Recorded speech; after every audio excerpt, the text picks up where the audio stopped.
Flash marriage, marrying into a fake wealthy family. As soon as An Tong stepped into the bathroom, she heard a familiar voice, accompanied by the rough breathing of a man and the sounds of banging from the partition. An Tong stopped in her tracks, her face showing clear signs of embarrassment. She hadn't expected to run into her sister here. Just as she was about to turn and leave, she suddenly heard the man's voice. Keep it down. An Tong froze for a moment. Even without much emotional connection, they had been together for 3 months, so she could tell who he was immediately. Lin Chen, hurry up, I want it. I want it. The woman's lewd voice grew louder, and the name she uttered struck An Tong like a thunderbolt. Lin Chen, her fiancé, the groom of today, was now in the midst of an illicit affair with her older sister. As long as I like it, everything that's yours will be mine. Suddenly, An Tong recalled what her sister had repeated countless times since childhood. She clenched her fists in anger, her lips almost bleeding from the force. Should she open the door now and slap both of them across the face? But she didn't want to make her eyes burn with anger. Compared to the humiliation of being cheated on, one slap wouldn't be enough to quench her rage. Standing outside, separated by a single door, An Tong's eyes blazed with fury. Then, she turned and walked away, her back resolute and decisive.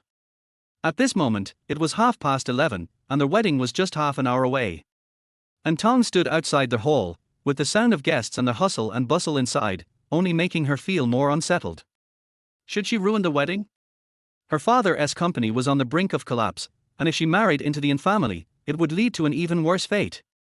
But if she went through with the wedding with Lin Chen, it would be worse than death. Miss An Tong, where is Mr. Lin Chen?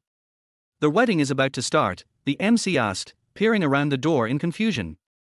Lin Chen. An Tong recalled the sounds she heard in the bathroom, and a wave of disgust washed over her. Frowning, she replied, he is dead. What? Then what do we do about the groom?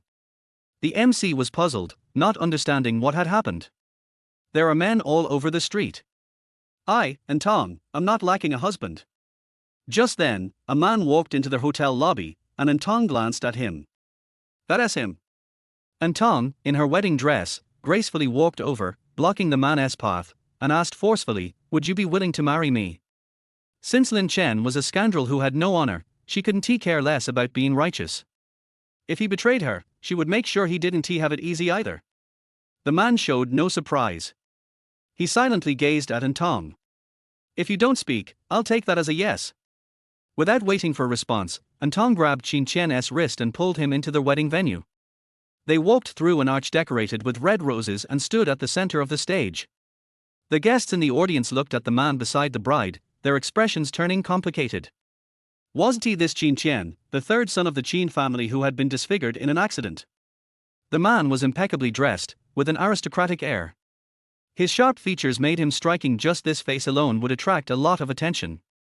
But what stood out even more was the black eye patch over his left eye, and the scar running through his eye socket. It was horrifying and terrifying. But An Tong didn't care. To her, Lin Chen's inner ugliness was far more disgusting than any external appearance. Besides, the half of Lin Chen's face that remained unscarred was extraordinarily handsome. With just half a face, he could outshine most men in the city. Ladies and gentlemen, I am here to get married, but... Holding the microphone in one hand, An Tong took Lin Chen's hand with the other. The groom is him. Chapter 2, Meeting the Parents. Her declaration instantly caused an uproar in the audience. My God, what kind of absurd plot is this? Has the second daughter of the An family lost her mind?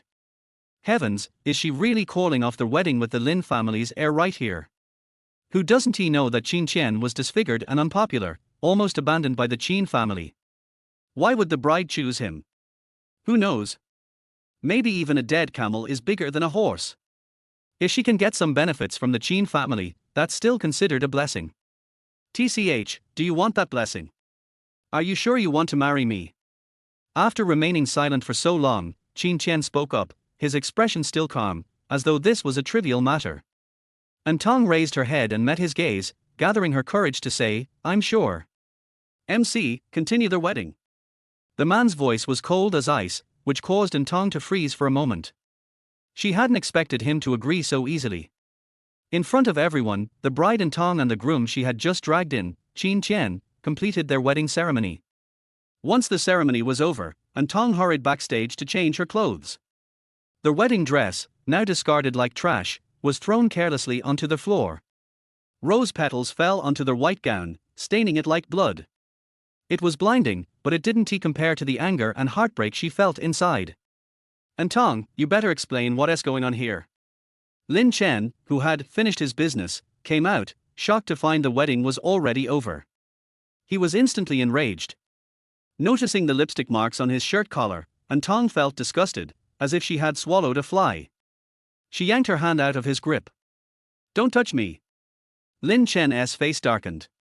An Tong, you. He instinctively glanced at Qin Qian, but when he saw the sharp gaze aimed at him, he quickly withdrew his hand, continuing, do you even know what you're doing? And you, do you know what you've done? An Tong shot back without hesitation.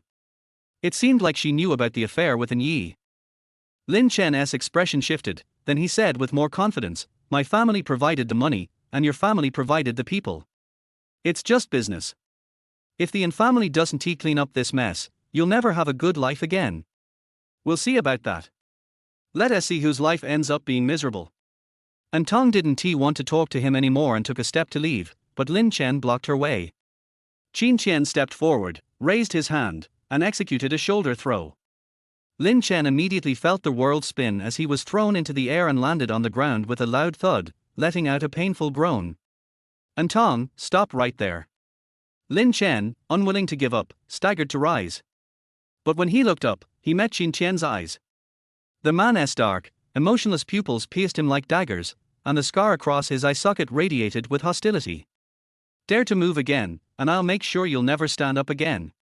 I want to move, I want to move. Lin Chen quickly flattened himself back on the ground, pressing his hands down.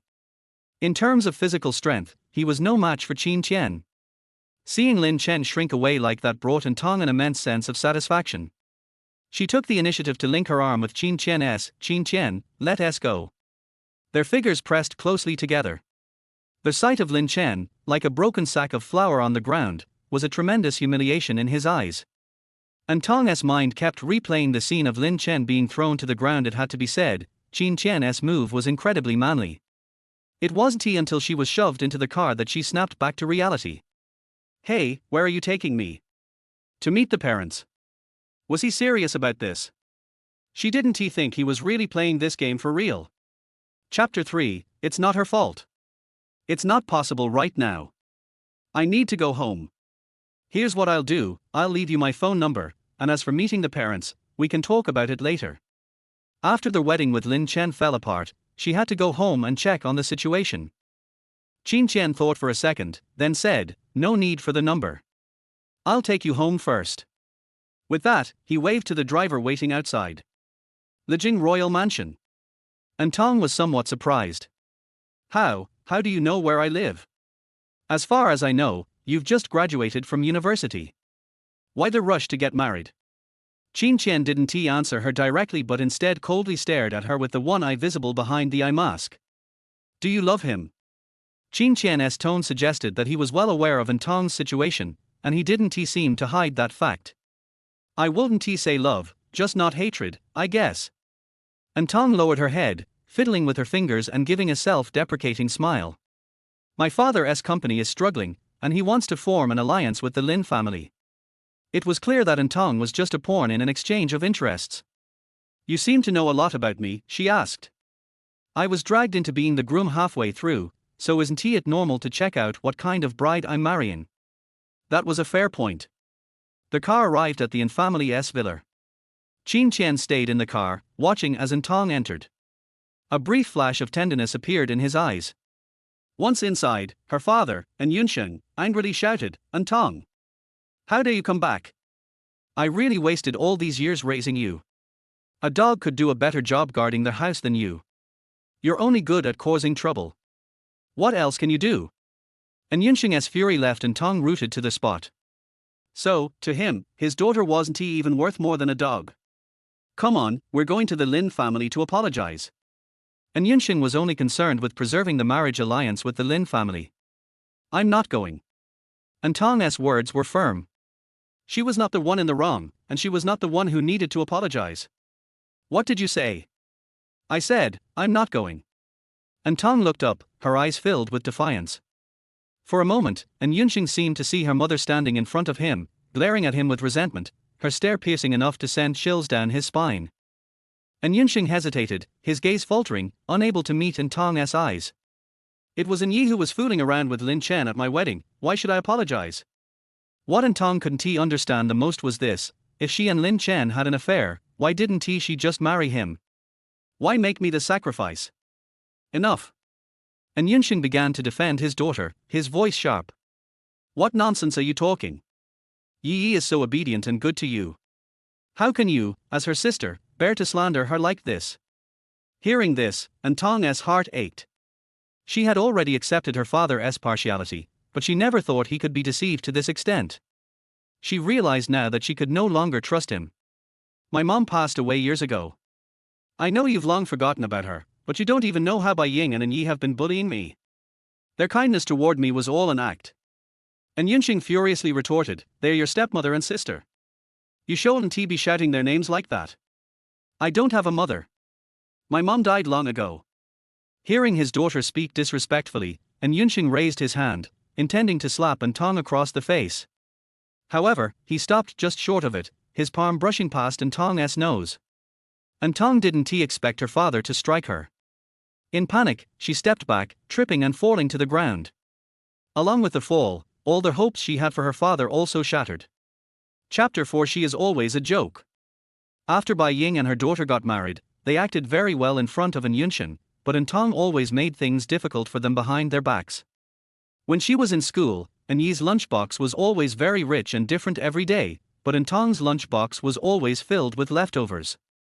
It's not that Sutong didn't tell An Yunxing, but Bai Ying would always make an excuse that she put it in the wrong place, and would also take the opportunity to act pitiful, saying that the leftovers were intended for her own consumption. Over time, whenever An Tong complained, An Yunxing would ask her to quiet down, thinking that she was deliberately causing trouble for Bai Ying and An Yiyi. An Yiyi enjoyed everything a rich lady had. She was picked up and dropped off by car when she went out, studied abroad, and even earned her university tuition by working part-time. She was always treated as a joke. Nowadays, even the most important wedding in life has become a farce. Bai Ying came over after An Tong was beaten and pretended to complain to An Yunxing, husband, why did you beat the child? She slowly went to help An Tong. Let her get up by herself. An Yunxing said angrily, she did such a shameful thing, and she still has the nerve to ask for help. Without letting Bai Ying touch her, An Tong forced herself to stand up. She felt a piercing pain in her ankle, but she did not show it as she did not want to lose out in front of Bai Ying. It's not the first time that An Tong doesn't want to call me, Bai Ying said with a smile, changing the subject subtly. Since we have offended the Lin family, the most important thing now is to let Tong go to the Lin family to apologize and marry them. On the surface, he seemed to be speaking for An Tong, but in fact he was setting a fire pit for her to jump into. No matter what method you use, you must find a way to ask the Lin family for forgiveness for me. An Yunxing was furious. An Tong, after all, we have an engagement with the Lin family. Although there are some misunderstandings, you still have to marry them, otherwise Dad's company will be in big trouble. Bai Ying echoed. In the final analysis, you just want her to marry that scumbag named Lin, right?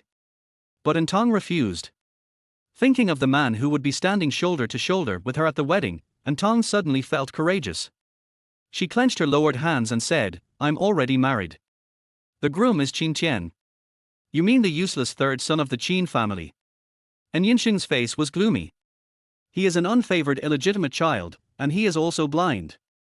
Even if the Qin family is all-powerful in Donggang, what can he count as? An Tong argued, he is not blind, he just has an injured eye and can't see. You're still talking back to me. I think you're just being rebellious. An Tong, either go to the Lin family and apologize, or get out of this house. I won't marry. Even a rabbit will bite when it is angry. An Tong doesn't want to live in such a humiliating way anymore. Okay, if you have the guts, never step into this house again. An Yun was so angry that his eyes went dark. Bai Ying supported him and turned to An Tong and said, Tong, how can you talk to your father like that? Your father's company is in trouble and urgently needs funds to turn around. You insist on not marrying into the Lin family. Aren't you too cold-blooded and cruel? Bai Yingwen's tone was pitiful, and she pushed An Tong even harder, as if she was heartless and didn't care about her relatives. But they are the ones who exchanged her lifelong happiness for wealth. Aren't they the extremely cold-blooded ones? An Tong, I tell you, if you just watch your family suffer and do nothing, I will sever the father-daughter relationship with you today. And Yiyi was provoked to the point of losing his mind and uttered harsh words. Family. An Tong looked at Yiyi in front of her and felt that he was a stranger. Thinking back to the cold treatment she had received in this so-called home over the years, her mood gradually calmed down. I will never apologize, she replied word by word. With a loud bang, An Tong was kicked out. Chapter 5: A Temporary Brother-in-Law. An Tong was penniless and only had a cell phone with him. She wanted to call her best friend Xiaoji, but she remembered that Xiaoji's mother had been seriously ill recently and she was already tired enough running back and forth between the company and the hospital every day. If she stayed there again, wouldn't it just cause trouble? An Tong didn't have many friends to turn to. After thinking for a long time, he couldn't find a suitable person. It turned out that the difference from having enough food and clothing to being homeless was just a moment. I thought I would become a happy bride today, but I was cheated on in front of her eyes and now I am kicked out of the house. Is there anything more unfortunate than this? Unfortunately, An Tong discovered that it started to rain. Without any warning, the raindrops fell like beans, hitting her thin body. Unable to help but curse, she put her hands on her head and ran forward, wanting to seek shelter from the rain temporarily at the guard's place, but she was unexpectedly bumped into a strong embrace. A big hand with distinct joints holds up a black umbrella, creating a safe and comfortable space. Why are you here? An Tong never thought that it would be Lin Chen. Unless he had been waiting here, he would not have appeared so timely. Lin Chen is waiting for her? How is that possible? An Tong immediately denied it. I'm waiting for you. When the magnetic voice came, An Tong couldn't help but tremble. Sitting in the car, the air conditioning outside was blocked off. An Tong's eyes felt hot and her nose felt sore. She bit her lip and tried hard not to cry. Are you hungry? Lin Chen's voice has no ups and downs, and even sounds a little colder because of the rainy day, but it makes people feel inexplicably warm. He didn't ask any extra questions and gave An Tong the respect he deserved. In fact, if Lin Chen asked anything at this time, she would tell him without reservation, but he remained silent all the way. The car drove into a secluded, spacious and elegantly decorated courtyard, which was the popular private kitchen. It was not open to the public and could only be entered with a recommendation. As soon as the waiter in the yard saw Lin Chen's car, he immediately trotted over to open the door, held up a big umbrella and waited. An Tong stepped out of the car, and the moment he landed, he felt a sharp pain. Hiss. She frowned, it seemed that she had twisted her brows just now. An Tong was just about to take a step despite the pain when Lin Chen's hand stretched out in front of him. The joints were distinct and the blue veins were slightly protruding. Although it was a man's hand, it was surprisingly handsome.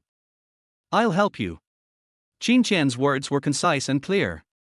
An Tong came back to his senses and slowly put his hand on him. Lin Chen has a cold personality and gives people the impression that his whole body is cold, but unexpectedly his palms are warm. That bit of warmth passed from his fingertips into An Tong's heart. Lin Chen intentionally supported the weight of her body so that her feet would not have to put too much pressure on her, and he deliberately slowed down his pace. After entering the dining hall, a familiar voice came from behind me. Tong, what a coincidence. An Tong didn't even need to turn around to feel sickened by An Yi's delicate voice. Whenever there are outsiders around, An Yi always pretends to be gentle. Ouch, you scared me. An Tong did not stop, but An Yi kept going around to the front, and when she saw Lin Chen's face, she patted her chest as if she was scared. There were other people dining in the restaurant. Their attention was attracted by An Yi's voice, and their expressions changed when they saw Lin Chen wearing a blindfold. Sister, I heard that you broke off your engagement with Lin Chen today and married another man. Could this man be your temporary brother-in-law? She was clearly the instigator, but she pretended to be ignorant. An Tong felt nauseous when he looked at An Yi's ugly face. Chapter 6: He is my husband. He is the third young master of the Chen family and my husband. An Tong admitted generously and put his arm around Lin Chen affectionately. If it was just An Tong herself, she wouldn't bother to argue, but she didn't want Lin Chen to lose face. After a pause, An Tong replied in a cold voice, also, from today on, I have no relationship with the Yin family anymore, don't call him brother-in-law. An Tong sneered, "You don't deserve it." And Yi's face darkened instantly. She was about to sneer, but for some reason, she suddenly changed her tone and said pitifully, "Sister, you wouldn't have betrayed Lin Chen a long time ago, right?" Before An Tong could say anything, Lin Chen stepped forward and asked, "So you and Qin Chen have known each other for a long time? You were the one who betrayed me first." Both of them kept accusing each other of betrayal, but seemed to have completely forgotten what they had done. This is really double standards. An Tong felt a surge of anger in her heart. She looked up at Qin Chen, then stood on tiptoe, hooked her arms around Qin Chen's neck and kissed him. Qin Chen was a little surprised. He didn't expect An Tong to do this in public. The moist and soft lips touched lightly and then left, leaving behind a slight chill. The kiss of a dragonfly skimming the water creates ripples. An Tong leaned into Qin Chen's arms, getting as close as possible, and said with a provocative smile, "I have liked Qin Chen for a long time, and marrying him has always been my dream." This sentence would be very useful to any man, not to mention that Qin Chen knew very well how much truth and how much falsehood there was in it. An Tong. Lin Chen was furious. "You have no shame. You are just pretending to agree to marry me. In fact, you are trying to cheat my family out of money to support this cripple." The word, disabled, is extremely harsh. Even An Tong next to her was startled. She glanced at Qin Chen, but his expression didn't change at all. In fact, Qin Chen has heard words that are 100 times more vicious than this over the years, so it's nothing. And Yi pretended to feel sorry, but in fact she said sarcastically, "Sister, even if you want to find a man, you should find someone who is rich or good looking. If he doesn't have these two, how can I make you happy? If my parents knew, they would be so sad." Are you sad that An Tong didn't marry the cash cow and bring benefits to the Yin family? When An Tong thought of his father's cold words and actions, he felt cold both physically and mentally. When people are in desperate situations, they are not afraid of anything. She took a deep breath, and then smiled confidently, "Lin Chen, I don't care about your family's filthy money at all. Even if you use money to buy me, I don't want to be with someone like you. I'm afraid you're so ugly that I'll have nightmares." An Tong gave Yi a disdainful look and said, "Only people like her would sleep with you. It's fine that this couple disgusts her, but they can't belittle Qin Chen. He didn't do anything wrong. Right now she just wanted to leave quickly and didn't want to stay even a second longer. Let's eat somewhere else." Qin Chen stood behind An Tong, watching her small figure arguing and defending herself, and the softest part of his heart was touched. As for the nonsense that other people were talking about, he was too lazy to listen to it. "Even if we have to leave, it won't be us." Qin Chen took the initiative to hold An Tong's hand, giving her a sense of security. "Don't worry, the eyesore will be cleared away naturally." Brother Lin Chen and Yi's eyes were filled with tears, pretending to stir up trouble. "It's okay for them to scold me, but they don't even take you seriously." Lin Chen's face was also very ugly. He sneered and said, "Qin Chen, don't you see what kind of place this is? Even the mayor has to make an appointment in advance. How can you, a cripple, run wild here?" Chapter 7. The real person does not show his face. In terms of martial arts, Lin Chen is no match for Qin Chen, but this is a private club, and the person who manages it is very important, so no one can break the rules. Looking at the two noisy clowns in front of him, Qin Chen's expression did not relax at all, but the temperature in his eyes gradually turned cold, revealing a hidden cruelty. An Tong heard that Qin Chen was not favored in the Qin family in recent years and was almost abandoned. Although other people did not dare to offend the Qin family, Qin Chen was a different matter. But after all, she was in front of someone she hated, so she naturally couldn't lose her momentum. She glanced coldly at Lin Chen and Yi, and was about to open her mouth to retort, but Qin Chen spoke first. His tone was calm, but full of oppression. "It seems that the rules here need to be changed. Dogs can enter, but you." Qin Chen stretched out a slender finger and pointed at Lin Chen and Yi. "You can't do it. Does this mean that they are worse than dogs?" "Har," Lin Chen laughed contemptuously. "What a big tone. Do you know that my father knows the people in the guild? As long as I make a phone call, you will be the ones to be kicked out. Sister, don't let your brother-in-law brag. There is no good in angering the Lin family. You should leave quickly." And Yi continued to play the role of Lianhua. To be honest, even An Tong himself doubted whether Qin Chen really had such great power. Just looking at the location and decoration of this private club, the manager must be very powerful, and the people who come to eat here are either rich or noble. The consequences of causing trouble here will be serious. But she chose to support Qin Qian, and she couldn't let others gain the upper hand at this time. An Tong smiled and took Qin Qian's arm. As the saying goes, a real person doesn't show his true colors. Since you all know that the owner here is not easy to mess with, it's best not to bother him anymore. Just pretend that we haven't met today and go our separate ways. An Tong wanted to use her status as the owner of the guild hall to suppress the situation and settle it as soon as possible. People around her had been watching secretly, and she didn't want to make things awkward. Sister, it was obviously your man who spoke disrespectfully to us, but you make it seem like you don't care about us. You are really good at confusing right and wrong. And Yi pretended to be aggrieved, but in fact she was not willing to give in. It is obviously An Yi who is confusing right and wrong. At this moment, a team of well-dressed security personnel entered the restaurant, and their neat and powerful footsteps attracted more people's attention. The leader was dressed in black, and the security guards behind him were lined up in 2 rows, about a dozen people. Now it is difficult for An Tong to calm down the situation. Lin Chen confidently waved to the leader, who came closer and nodded slightly, Mr. Lin. Lin Chen was very pleased and turned sideways complacently. An Tong, I know you have a strong sense of self-esteem. How about this, you apologize to me and I will let it go. I will also allow you to eat here. After all, this is a rare opportunity for you. It may only come once in your lifetime. He only dared to force An Tong to apologize, which was bullying the weak and afraid of the strong. But now An Tong was no longer afraid and refused without hesitation, you are dreaming. Lin Chen shrugged, turned around and said sarcastically, Manager Zhao, your club's work is too inadequate. I don't know how these 2 people got in. Take them out quickly to avoid affecting other guests. The Lin family is also somewhat famous in the business world. Compared to usual, Lin Chen thought his tone was much more polite, and he was sure that he was an honored guest of the guild.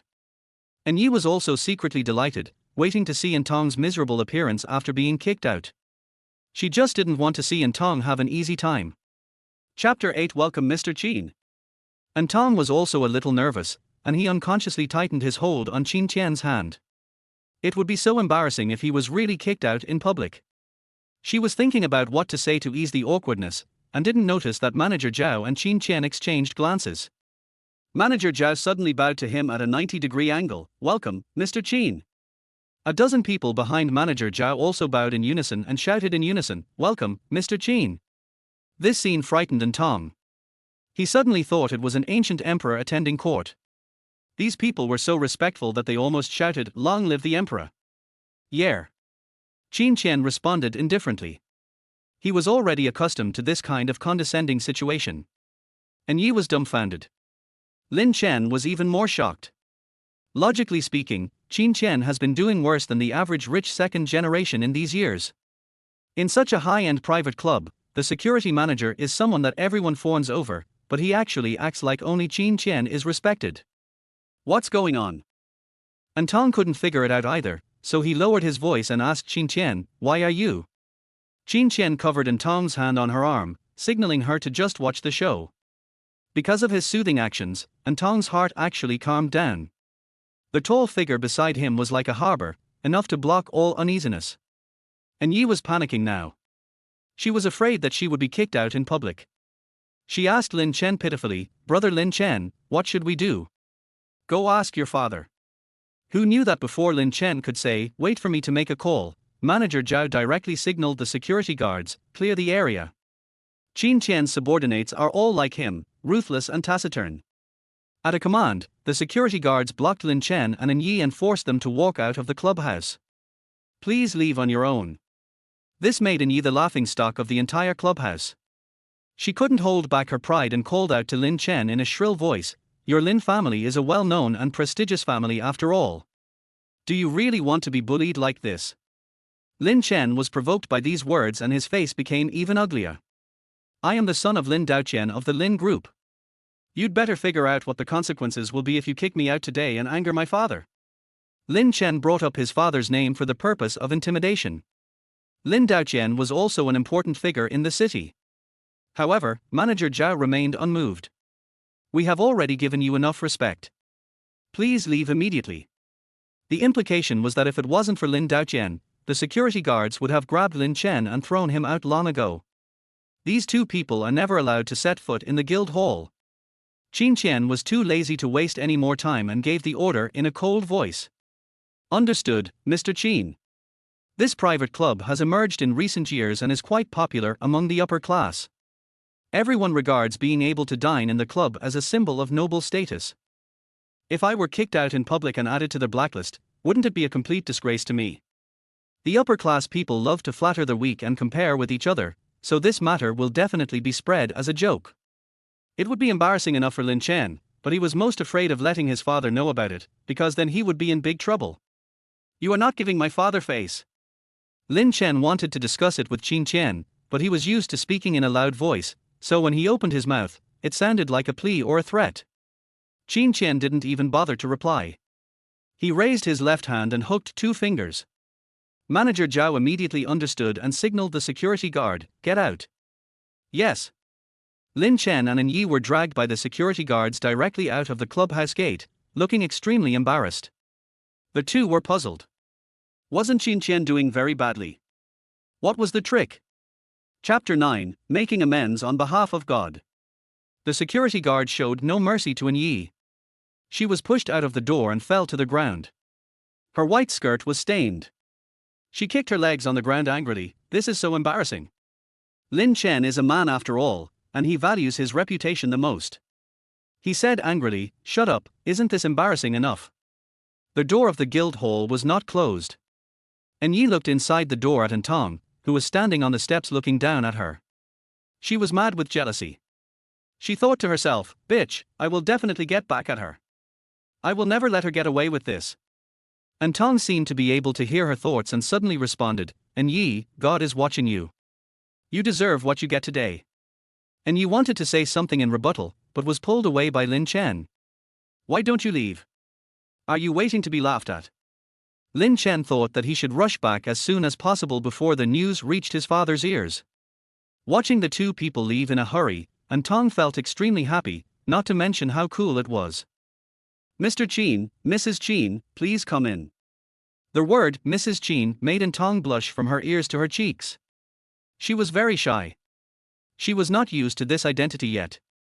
Qin Qian, on the other hand, put his arm around her shoulders naturally and said, "Your foot is injured, be careful when you go upstairs."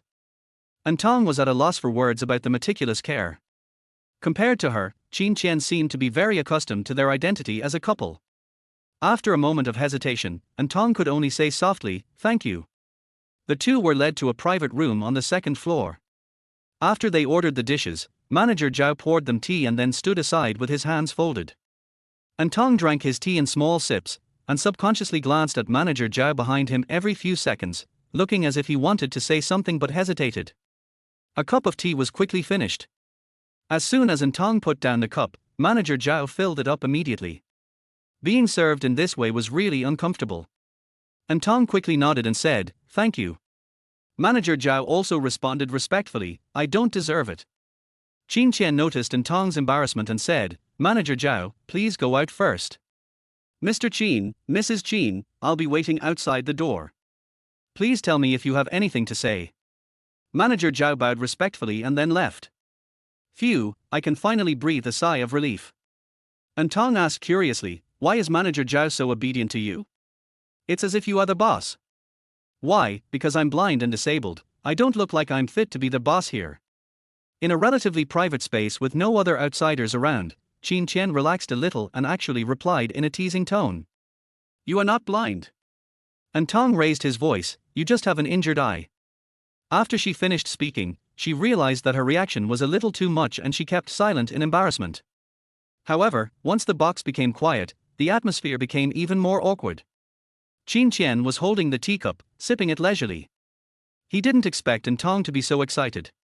He put the teacup down. The Celadon cup hit the table, making a crisp, ding sound, which made the air even more stagnant. "If even you say this about yourself, you can't blame others for looking down on you," An Tong explained in a low voice. It could also be considered fate. She had seen Qin Qian's brilliant appearance. No matter where he went, he was always surrounded by people. It was not like now, where any scumbag dared to speak rudely to him. If I don't say it myself, no one will sneer at me. Hearing this, An Tong looked up at Lin Chen. His handsome face was still tense, but there seemed to be a light flickering in his eyes. Chapter 10: The Best Treatment. Yes, there are always people who take advantage of others' misfortunes. Lin Chen, who can remain indifferent while listening to others insulting his disability, has heard even more unpleasant words thousands of times. An Tong couldn't imagine how much pain a person who was once the center of everyone's attention would have to endure after experiencing such a fall. If anyone dares to scold you in the future, I will be the first to scold back. An Tong puffed out his cheeks and promised in a cute way. Her bright little face was full of confidence and her eyes were shining with determination. Lin Chen couldn't help laughing in his heart. This silly girl, she was bullied and kicked out, but she still wanted to protect him. There was a knock on the door, and Manager Zhao said that the dishes were ready and asked whether they should be sent in. After getting permission, he led a group of waiters to serve the dishes. The waiter kept his head down the entire time, and after respectfully introducing the dishes, he left. Seeing all kinds of uniquely shaped, colorful and delicious dishes, An Tong's eyes were wide open. Lin Chen handed her the chopsticks and said with a doting smile, "Eat quickly." Seeing the waiter's respectful look, An Tong remembered the topic that had gone off topic. He stuffed a piece of sweet and sour pork ribs into his mouth and asked in a mumble, "Lin Chen, are you really the owner of this restaurant?" An Tong's puffed cheeks made him look like a little hamster, which softened Lin Chen's expression. He said bluntly, "It's true." This made sense. Manager Zhao obeyed Lin Chen's orders and was not afraid of offending Lin Chen at all. But, hasn't Lin Chen been in dire straits these past few years? Without the support of the Chen family, isn't he afraid of Lin Daoqian? Also, how did he open such a high-end club? An Tong was confused, but didn't know whether he should ask or not, so he had to focus all his attention on the food. After they had their fill of tea and a meal, Manager Zhao followed them all the way out of the club. An Tong noticed that the sign at the entrance of the guild hall had obviously been replaced with a new one. The top line reads, "Pets allowed." The next line, "Lin Chen and An Yi are not allowed to enter." It was a public execution. An Tong recalled the scene where An Yi and Lin Chen were kicked out. She felt very sorry. "It's all my fault for not judging people well and causing you to get involved." If she hadn't forced Lin Chen to get married, Lin Chen and An Yi wouldn't have made things difficult for Lin Chen as well. "You didn't do anything wrong." Lin Chen didn't take that kind of character seriously at all. He just felt sorry for everything An Tong had gone through before. "An Tong, if the misfortunes you experienced before are what God owes you, then from the moment I appear, I will make amends to you on behalf of God and fill all your pain with happiness." The sudden tender confession made An Tong's eyes warm. The moment she saw Lin Chen appear outside the wedding scene, she thought it was just a coincidence and didn't think she would really have any intersection with him. If someone else was inexplicably dragged to replace the groom, people would either think she was crazy or laugh at her. But he didn't ask too many questions. Instead, he spared no effort to earn enough face for her. An Tong smiled with tears in her eyes, "Being able to marry you is the best favor God has given me." A smile appeared on Lin Chen's lips, softening his usually stern face. He stretched out his big hand, held An Tong's small hand, and interlocked their fingers. There were guests coming and going at the entrance of the guild hall. An Tong blushed and subconsciously wanted to pull her hand back, but Lin Chen held it even tighter. An Tong did not struggle to break free. He slowly raised his head, walked with him, and faced the eyes of others confidently. After getting in the car, An Tong realized a problem. She was kicked out of her home, so where would she sleep at night? Chapter 11: Making a Mountain of a Molehill. "Come home with me, of course." After getting Lin Chen's answer, An Tong was not happy but worried. If she had a choice, she would rather sleep on the street. It is said that the Chen family has been officials or politicians for generations, and today they have accumulated unimaginable wealth and power, which is unattainable in this city. The Chen family is now headed by Lin Chen's father, Lin Li. Lin Li has 3 sons and 1 daughter. Lin Chen is the third oldest and was recognized as the heir. However, he met with an accident and nearly lost his life. People say that those who survive a great disaster will be blessed in the future, but this was not the case with Lin Chen. It is said that he became blind in one eye and lost his original favor. He was placed on a small island overseas and left to fend for himself for many years. There are many legends about Lin Li. Some say that he is a business genius who single-handedly expanded the Chen Group's business to the whole world. Others say that he is efficient and has connections in both the black and white worlds, and that he is a person that would make small people tremble just by hearing his name. An Tong thought that if he followed Qin Chen home, it would be like entering the gates of hell. An Tong was thinking about what excuse she could use to ask Qin Chen not to take her home. She was afraid it would be unsafe if they stayed in a hotel, so she might as well say they were going to their best friend's house. Just as she had finished her speech, Qin Chen's cell phone rang. He glanced at it but didn't answer it. However, the person on the other end didn't seem to give up and the phone rang again within less than a second of being disconnected. Qin Chen stared at the phone, frowned, and looked unhappy, but he picked up the phone after a while.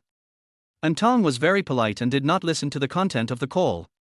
He turned his head to the window, and only heard Qin Chen's cold response from behind, "I'll be back soon." The atmosphere in the car suddenly became tense. An Tong didn't know what had happened and didn't dare to mention not going home with Qin Chen.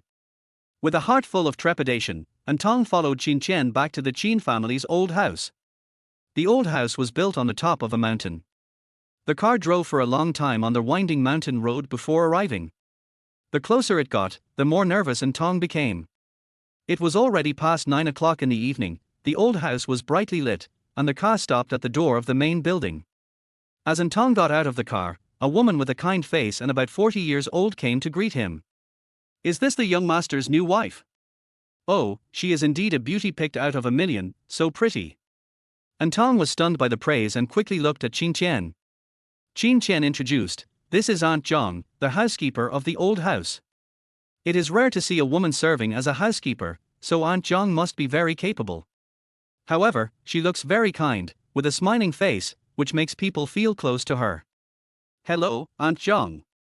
An Tong greeted her politely, and the woman smiled even more.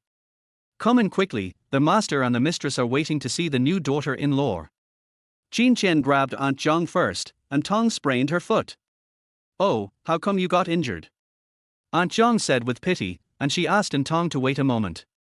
An Tong was a little dazed.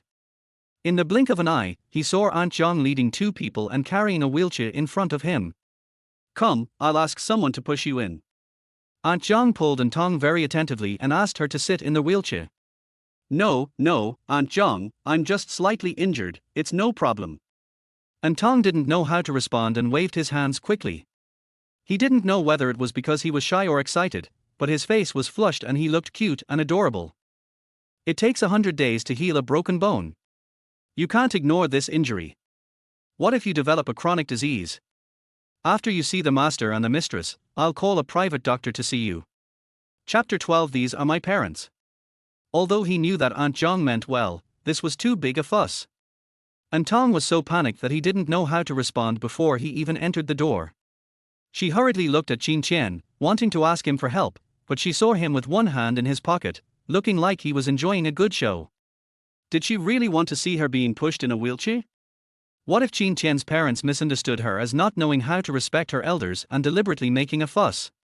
No matter how An Tong signaled, Qin Chen didn't move. Seeing that he was about to be pressed by Aunt Zhang to sit in a wheelchair, she had to pull Qin Chen's clothes. "Qin Chen." Her voice was very low and a little shy, sounding like a coquettish act. Qin Chen was in a good mood when he heard the call, and he spoke up to help. "Aunt Zhang, An Tong is timid, please don't scare her." It wasn't that he didn't want to help An Tong on purpose, he just thought her shy look was so cute that he couldn't help but appreciate her for a while longer. He didn't expect that this woman had such a side to her. He thought she was only capable of aggressive behavior. "Okay, if you feel severe pain, please find Aunt Zhang in time." Aunt Zhang's love for An Tong was beyond words. "Okay, thank you Aunt Zhang." An Tong responded obediently, but she was actually confused. She tried hard to search her mind and was sure that she had never met Aunt Zhang before, so why was this lady so enthusiastic? The main house was incredibly large. Accompanied by Aunt Zhang, Qin Chen took An Tong through a long corridor. There was a huge door every few dozen meters, with security guards on both sides opening the door. After passing through several doors, they finally arrived at the living room. An Tong thought that the An family was already wealthy, but now that he has only seen the tip of the iceberg of the Qin family, he realizes what it means that there are always people better than you. "Master! Madam! The third young master is back with his new bride." Aunt Zhang greeted them excitedly before their door was fully opened, and the Chen couple couldn't wait to come out to greet them. Finally, I met the legendary Master Chen and Mother Chen. Master Chen Li's eyebrows and eyes are sharper than Chen Qian's. His eyes are as deep as an eagle's. He has white hair on his temples, which makes him look more noble. Chen's mother, who was standing beside him, had a very pretty face and figure. She wore a classical cheongsam and had her hair tied up in a bun. She was not wearing any gold or silver jewelry, and her jewelry was very simple, but she had an extraordinary temperament. An Tong was in an unfamiliar environment and met the big shot he was rumored to be. He didn't know how to deal with it for a moment and didn't dare to speak rashly. Seeing An Tong's nervousness, Chen Chen took An Tong's hand and introduced her. "These are my parents. Just greet them like you would your elders. Don't be nervous. Uncle, hello, aunt." An Tong forced a tight smile. As soon as he finished speaking, Chen's mother and Mr. Chen looked at each other, then looked at An Tong and shook their heads with some disappointment. An Tong's heart skipped a beat. Did she do something wrong? But she didn't have time to do anything and just said hello. Suddenly thinking of something, An Tong bowed deeply and explained, "I am a junior who is not polite. I should prepare a gift for the elders when I first visit them. I was in a hurry, so that's why." An Tong was nervous, her mind went blank, she couldn't think of a better excuse, she was panicking, but before Chen Chen could reach out, Chen's mother grabbed her first and said with a smile, "Child, you're married, do you still call me uncle and aunt? This means..." An Tong was stunned for a moment, looking at Chen's mother who was smiling in front of him, and for a moment he didn't know if he had misunderstood. Chapter 13 Red Dates and Lotus Seed Soup. "You are my wife, so naturally you should call me parents the same way as I do." Chen Chen reminded An Tong at the right time and gave him support. "Dad, Mom?" An Tong asked tentatively. "Hey." Master Chen responded loudly, looking at An Tong with a smile. A kind aura emanated from his whole body. He and Mother Chen's faces instantly lit up and they smiled at each other. An Tong had 1,000 questions in his mind. Was this really the ruthless and decisive Master Chen as rumored? Mother Chen's words and actions were very elegant. She motioned for An Tong to sit down. Tong, you attended the wedding during the day and came all the way here. You must be very tired, right?" An Tong's movement to sit down froze for a moment. If it weren't for the concerned look on Chen's mother's face, she would have thought she was scolding her. The tone was so relaxed, as if An Tong was just attending a banquet or someone else's wedding. Don't the two elders know that Chen Chen was temporarily dragged to the stage to be the groom by her? "It's okay, I'm not very tired." An Tong is not stupid and he doesn't say things that shouldn't be said. "It's getting late. After you finish your soup, go and rest with Chenna." After that, Mother Chen turned around and told Aunt Zhang, "Serve the soup when it's ready." Aunt Zhang left and came back with an exquisitely carved silver plate with 2 bowls of soup in the middle. The soup is bright yellow in color and looks delicious. An Tong didn't know what kind of soup it was. Could it be that the Chen family was so famous that even their habits were different from others, so they had to drink some special soup before going to bed? This is the red date and lotus seed soup that Madame personally cooked. Aunt Zhang placed 2 bowls of soup in front of Chen Chen and An Tong respectively, and smiled at An Tong, "Drink it while it's hot." It turned out to be just ordinary red dates and lotus seed soup. Since their host was treating him, he must respond politely. An Tong quickly picked up the bowl and said, "Thank you, Mom." She uttered the word somewhat awkwardly. Mother Chen smiled warmly and looked at An Tong lovingly, "Drink it quickly, it won't taste good if it gets cold." An Tong nodded, picked up the bowl and drank it all in one gulp. It was just the right temperature and very delicious. "Your cooking skills are really good. Once I drink the soup, it feels like the warmth goes from my body to my heart." An Tong couldn't hide his nature as a foodie and pursed his lips with satisfaction. Such a simple soup, yet made by Chen's mother, left a lingering fragrance on the lips and teeth, with a long aftertaste. It was really magical. Mother Chen was delighted to be praised, and said to Master Chen with a smile, Tong is such a sweet child." Master Chen nodded in agreement. It is true that the more a mother-in-law looks at her daughter-in-law, the more she likes her. "Chenna, why don't you drink? Mommy has been waiting for a long time."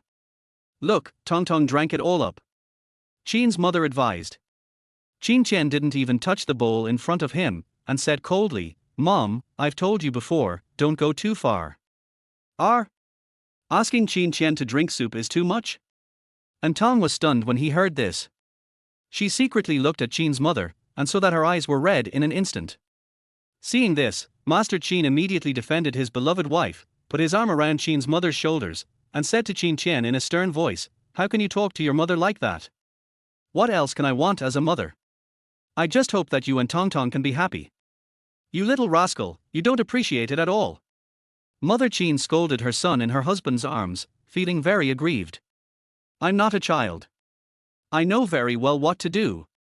Lin Chen responded strongly. "If you knew, you wouldn't have wasted so many years. Maybe you'd have children running around now." "Mom." Mother Chin was interrupted by her son and said angrily, all right, my son is grown up and no longer under the control of his mother. You can do whatever you want. I won't care about you anymore." Chapter 14 His Guilt. Their harmonious atmosphere suddenly became tense, and An Tong still didn't understand what was going on. Lin Chen seemed to realize that he had spoken too harshly and stopped talking. The living room was eerily quiet. An Tong felt very uncomfortable and could only hear his own breathing due to his nervousness. "Let's go." Lin Chen reached out and grabbed An Tong, pretending to leave. An Tong didn't expect Lin Chen to leave so suddenly. He turned back nervously to look at the Chin couple. Mrs. Chin looked a little unhappy. She asked carefully and concernedly, "Are you okay?" "It's okay, you go upstairs first." Chin Li waved his hand, but he didn't show any extra emotions. Instead, he smiled at An Tong and motioned them to leave first. Lin Chen answered a phone call and went to the study on the second floor. He motioned to Aunt Zhang to take An Tong to the bedroom on the third floor. There were many rooms on both sides of the corridor. In the middle of the right side was the wedding room prepared by the Chin family for An Tong and Lin Chen. Aunt Zhang told An Tong to treat this place as his own home, and left after giving a few instructions. The gorgeous and spacious room was decorated with festive colors, and all the bedding was changed to red. As soon as An Tong sat on the bed, he felt something hard hitting him. Curiously, he lifted the quilt and saw that it was covered with red dates, peanuts, longans, and lotus seeds. Par. When Lin Chen walked in after answering the phone, he saw An Tong staring in a daze at the bed full of nuts. He asked someone to come in and clean up the bed, and the servant closed the door when he left. "What do you mean by not understanding?" An Tong shook his head, and when he turned around, Lin Chen was already striding towards him. "Red dates and lotus seeds mean early birth, precious children." A magnetic and teasing voice sounded in her ears. At the same time, Lin Chen hugged An Tong's waist. She turned back subconsciously, but met a pair of deep eyes full of predatory intent.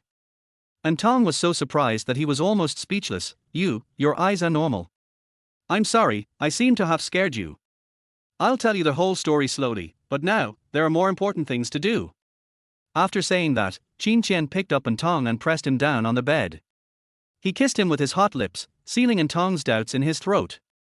An Tong struggled twice, and then lost himself in his fierce attack.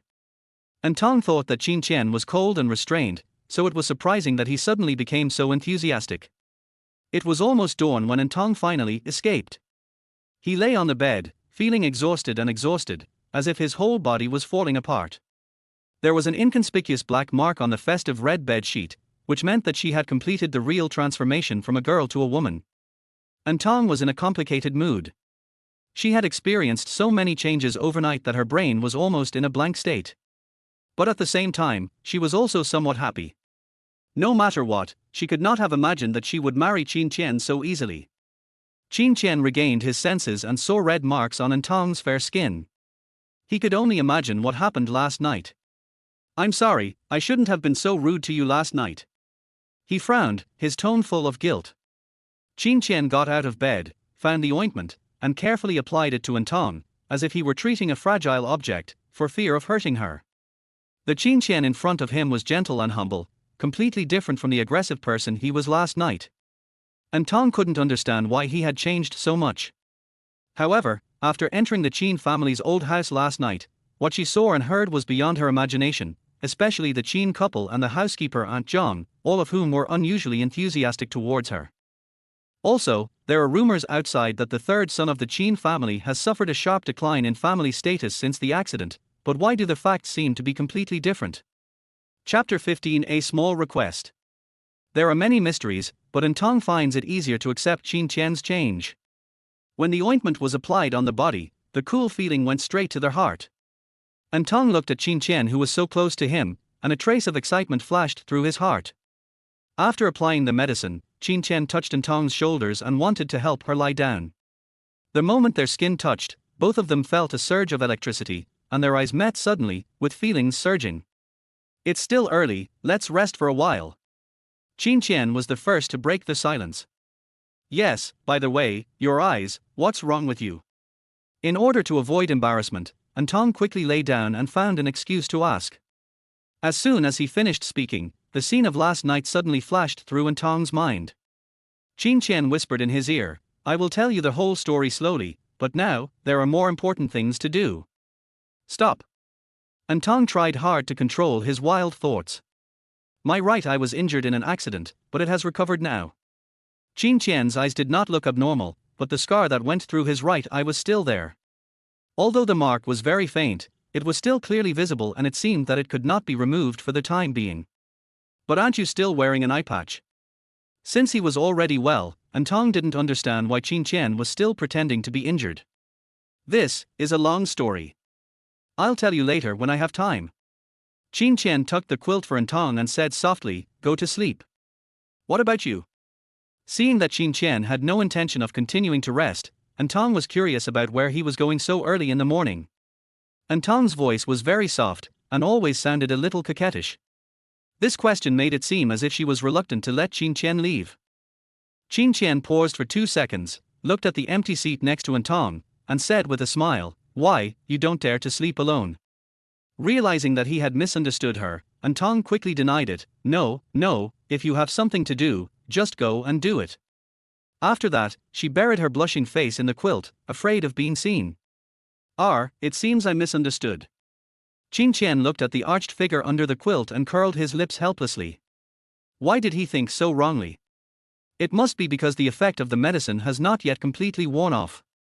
Thinking of this, his eyes turned cold. An Tong, who was lying in bed, waited for a while before he heard the sound of the door closing. He quickly stuck his head out. He had been feeling very suffocated just now, so he quickly took a deep breath. Looking at the empty big room, he felt a sense of sudden realization in his heart. Her biological father used her for profit, and when his goal failed, he coldly kicked her out of the house. However, her husband Lin Chen, whom he picked up halfway, took good care of her, and even the Chen family treated her better than her blood relatives. Human nature and worldly affairs were too complicated for An Tong. The more she thought about what to do in the future, the more confused she felt. Before she knew it, her eyelids became heavy and she fell asleep again. When An Tong got up, put on her clothes, and opened the door, Mrs. Chen excitedly held her hand and said, Tong, how was it? Did you sleep well last night? Thank you, Mom, for your concern. I slept well. An Tong was startled, but calmed himself down and responded politely. Very good. Mrs. Chen repeated the sentence and frowned slightly. Judging from her son's reaction in the morning, it was impossible that nothing had happened. Could it be that the brat's self-control can overcome the powerful effects of the drugs? Lin Chen, isn't he at home? An Tong looked around the corridor and didn't see anyone else. Chapter 16, Don't be restricted. There was an emergency at the group, and he rushed to deal with it. He won't be back for a while.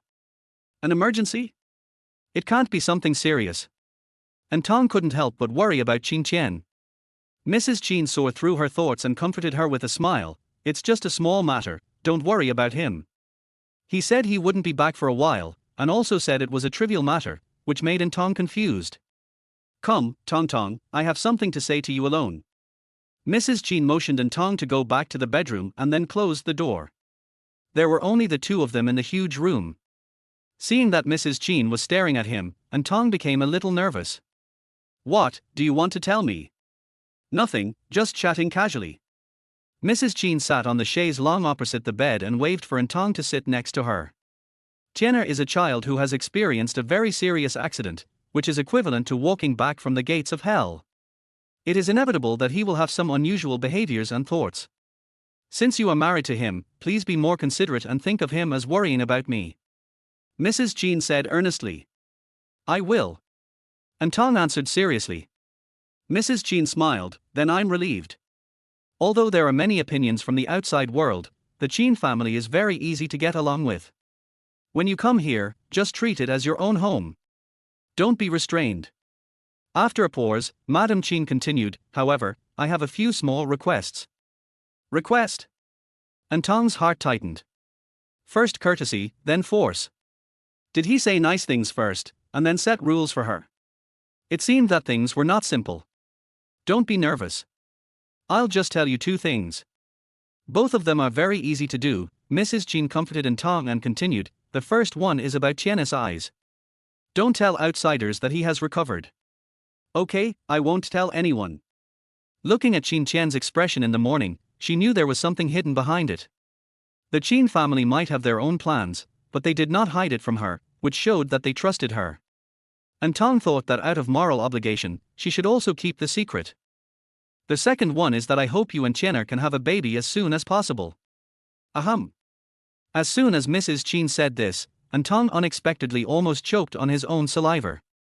He never thought that Mrs. Qin would come personally to urge his wife to have a baby on the second day of their wedding. This matter, isn't that urgent? An Tong's face was already red with embarrassment, but he still had to respond out of politeness. How can you not be anxious? Qin Qian is almost 30 years old. He was delayed for many years by some strange mistakes. Now he finally got married. You have to hurry up. He is in good health now. You have to hurry up, Tong Tong. Although you are younger, you have to hurry up to have a baby. You recover faster when you are young. If you want a second or third child in the future, you will be able to catch up in time. Well, I know that you young people have ideals and want to focus on your career, but look at me. I gave birth to 4 children without affecting my work. I managed a group with your father and have achieved some success, right? Mrs. Qin spoke very modestly. The Qin group had made great achievements nowadays, but not everyone could be as good as her. Listening to what Mrs. Qin said, An Tong secretly felt some pressure, and realized that everyone in the Qin family was very good. Perhaps she should break away from her muddle-headed past self and find a new path. But An Tong doesn't he know whether Qin Qian will always be in her future? Chapter 17 Please come and save me. Mrs. Qin was very excited when she spoke. In short, she hoped that An Tong and Qin Qian could have a child as soon as possible. She used both reason and emotion to persuade An Tong, who felt very embarrassed. In the end, he had to lower his head and respond with a blushing cheek. Do you like last night's soup? Mrs. Qin suddenly asked. Red dates and lotus seeds. Thinking of the red dates and lotus seeds that filled the bed last night, An Tong suddenly understood the meaning of it. Later on, An Tong realized that the soup was also a hint of having a baby, and that he had been so foolish and happy drinking it last night. At this moment, he felt so embarrassed that he wished he could find a hole to crawl into. Seeing An Tong becoming more and more shy, Mrs. Qin couldn't help laughing in her heart. This child was really naive. She turned her head casually and caught a glimpse of the dark red on the bed sheet opposite. It seems, her assist last night really worked. Mrs. Qin was very pleased. Now it made sense. In the morning, Qin Qian came to argue angrily. She really couldn't be sure whether it would work or not. After all, the working method of the medicine was very special. Okay, you worked hard last night. Take a rest. Don't go downstairs for lunch. I'll ask someone to bring it to your room. Mrs. Qin smiled and left without revealing her achievements. After an hour or two, Qin Qian rushed back home, pushed the door open and walked into the bedroom. He saw An Tong lying on the bed resting, no different from when he left. Only then did he feel relieved. Why did you come back so soon? An Tong thought Qin Qian would be busy until very late. I rushed back as soon as possible to deal with it. Qin Qian did not hide it. Looking at you, it's as if you're afraid that someone will eat me. An Tong laughed. Has my mother come to see you? Qin Qian asked as he approached. Seeing An Tong nod, Qin Qian's brows, which had just relaxed, frowned again and he asked her what Mrs. Qin said. Well, it's nothing, I just made 2 small requests. An Tong scratched his head embarrassedly. What request? Qin Qian's expression was very serious, which made An Tong a little nervous. She spoke well of Madam Qin, she didn't make it difficult for me. She just asked me not to tell others about your eyes, and she said she hoped we could have a child soon. Lin Chen knew from the beginning that An Tong would not reveal his secrets, so he said helplessly, "Just listen to the matter about the child, don't take it seriously." An Tong stared at Lin Chen seriously for a long time, and finally mustered up the courage to ask, "You seem to be very resistant to having children." After Madame Qin left, she thought carefully about what happened last night. The reason why Lin Chen didn't drink the bowl of soup and spoke to Madame Qin angrily was probably because he had known that Madame Qin was hinting at having a baby. But An Tong didn't understand why Lin Chen didn't tell her directly. Does he not want children, or does he not want to have children with her? Mrs. Qin's words last night clearly mentioned that Lin Chen had been delayed for many years, otherwise he would have had a child long ago. This means that he should have had a marriage partner long ago. Seeing Lin Chen remain silent, An Tong thought he agreed and couldn't help feeling sad. Did he really not want to have a child with her? Since you have someone else in your heart, why did you do that to me last night? Although I asked you to marry me, I don't intend to rely on you. Even if I am kicked out of the house, I can live on my own. An Tong felt more and more aggrieved. The emotions that had been pent up in his heart were suddenly aroused, and he couldn't help but shed tears.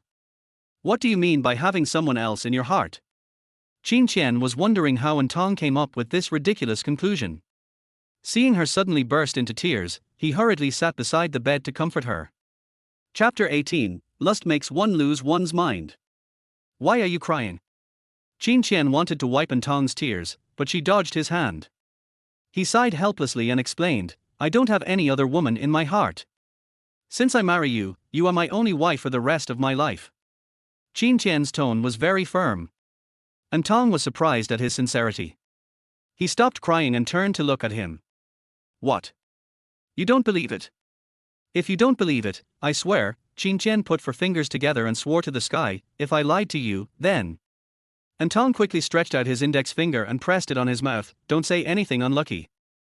She looks angry, but actually she is worried." Lin Chen's heart can't help but feel warm. It seems that this girl really cares about him. The two were very close at this moment. Lin Chen still didn't wear an eye mask. His deep eyes were like a dark starry sky. The light scar on his right eye added a touch of mystery and sharpness to his handsome appearance. However, at this moment, An Tong looked at him and saw that this handsome man was only thinking about himself. With a faint smile on his lips, he said in a low voice, "You were jealous just now." Not a question, but an affirmation. I didn't." An Tong was dazzled by the handsome face in front of him, but he still quickly denied it. "You're just being tough." Lin Chen was not very satisfied with her reaction. There was a hint of evil in his smile. "You were very soft last night, like a spring breeze blowing over a willow.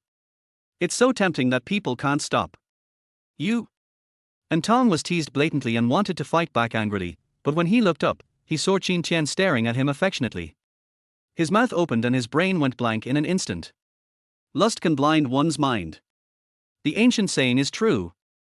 An Tong secretly blamed himself for having no ambition, but when he saw Lin Chen's face, he no longer felt angry. "Okay, I won't tease you anymore. If you feel tired, just lie down for a while." "No, I'd better get up." After all, they were newlyweds, and it was embarrassing to get up late. He couldn't just lie down and wait for someone to bring lunch to his mouth. An Tong had not yet adapted to a life where he had to be served in everything. "I'll help you down." "No, I can do it myself." Seeing Lin Chen trying to reach out, An Tong shyly refused. "Aunt Zhang gave me some medicine, and my foot is much better now." Seeing An Tong got down and took 2 steps, it seemed that he was really fine, so Lin Chen didn't say anything else. After going downstairs, An Tong greeted Chin's father and mother respectfully. The two of them had warm smiles on their faces and could not hide their love for An Tong. Mrs. Qin asked Lin Chen to take An Tong for a walk around the manor. When they were about to go out, An Tong received a call from her best friend Xiaoji. "Tong, I really don't know who to call, please come to the hospital and save me." Xiaoji's voice was a little tearful and sounded very flustered. An Tong's heart tightened. "Xiaoji, don't be afraid, I'll be there soon." In the past, An Tong often accompanied Xiaoji to the hospital to take care of her sick and paralyzed mother, and knew the address. After An Tong hung up the phone, she realized that her whole family was looking at her. When Chin's father and mother heard that it was her friend who needed help, they asked Lin Chen to drive her there. When they arrived at the hospital, Lin Chen planned to go with An Tong, but An Tong repeatedly refused. Her best friend Yiyi is a person with a strong sense of self-esteem.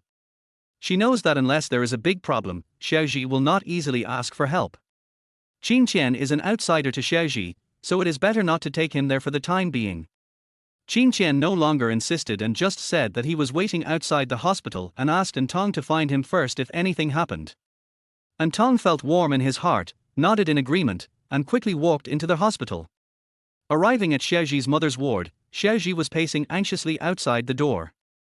An Tong immediately walked over and asked, "Yiyi, what happened?" Chapter 19. I'm easy to fooled. Tong, you're here. Yiyi turned around, her face full of tears. Before An Tong could ask clearly, a man came out of the ward with a stern face and looked An Tong up and down. "Is this the friend you were talking about?" After saying that, the man pulled Yiyi into the ward. An Tong hurriedly followed in. The man threatened her and closed the door.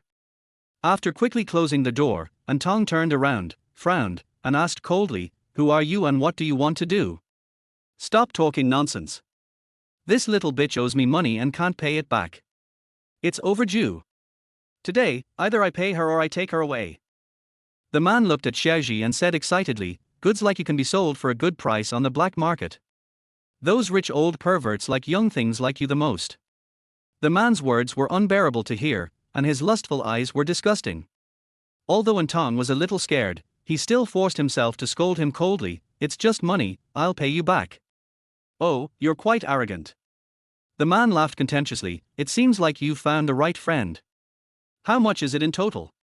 An Tong had saved some money from her part-time job. Even if she used all of it to pay off Yiyi's debt, she didn't care as long as it could solve the problem. She could earn more money anyway. 1 million. The number the man said shocked An Tong. "Do you think I'm easy to fool? Yiyi's mother needs more than 10,000 yuan a month for medicine, but it's only a few 100,000 yuan a year at most. How could she possibly borrow that much from you? Do you think I have nothing to do and I want to waste my time with you two women?" The man was very annoyed. "Yiyi, did you really borrow 1 million? An Tong couldn't believe it. The canvas shoes on Yiyi's feet were already coming apart. If she really had 1 million, wouldn't she even buy herself a new pair of shoes? "No, not 1 million. Yiyi was shaking all over, angry and scared. "I only borrowed 10,000 yuan at the beginning, just 10,000 yuan. She suddenly grabbed An Tong's arm and said, Tong, I have never asked you to borrow money before. I know your family has money. Can you lend it to me first? I promise that I will definitely pay you back in the future." But no matter how anxious An Tong was, he could do nothing to help. Yiyi didn't know that she had been kicked out of the house. Let alone 1 million, she couldn't even get a penny from An Yunshin. Yiyi kept crying and begging, almost kneeling down to An Tong. How could she know that An Tong was in agony as if he was being roasted on a fire? Even if there was a 1 in 10,000 chance, if he could borrow the money, An Tong would not hesitate to give in to An Yunshin. But she knew her anxious father too well, he was stingy and heartless. Tong, I swear, I really had no other choice but to borrow this kind of money. I really tried my best to pay it back, but the amount of money owed continued to snowball, growing larger and larger until it reached the astronomical figure it is today. Of course An Tong believed Xiaoji's words. It seemed that she had met a loan shark. He knew that the other party was not a good person. An Tong knew that if she said that she would only pay back 10,000 yuan, it would be impossible. Now all we can do is to scare this guy away and then think of another way. After all, 1 million is not a small sum. I have to ask my friends to collect the money before I can give it to you. Can I wait a few more days? An Tong tried to negotiate. How many days? I've already given you a lot of time. The man obviously lost his patience. I want to see 1 million within 10 minutes. Unable to escape, An Tong thought, he could only take a risky move. Okay, I'll call right away and ask my friend to send the money. Chapter 20. They want money.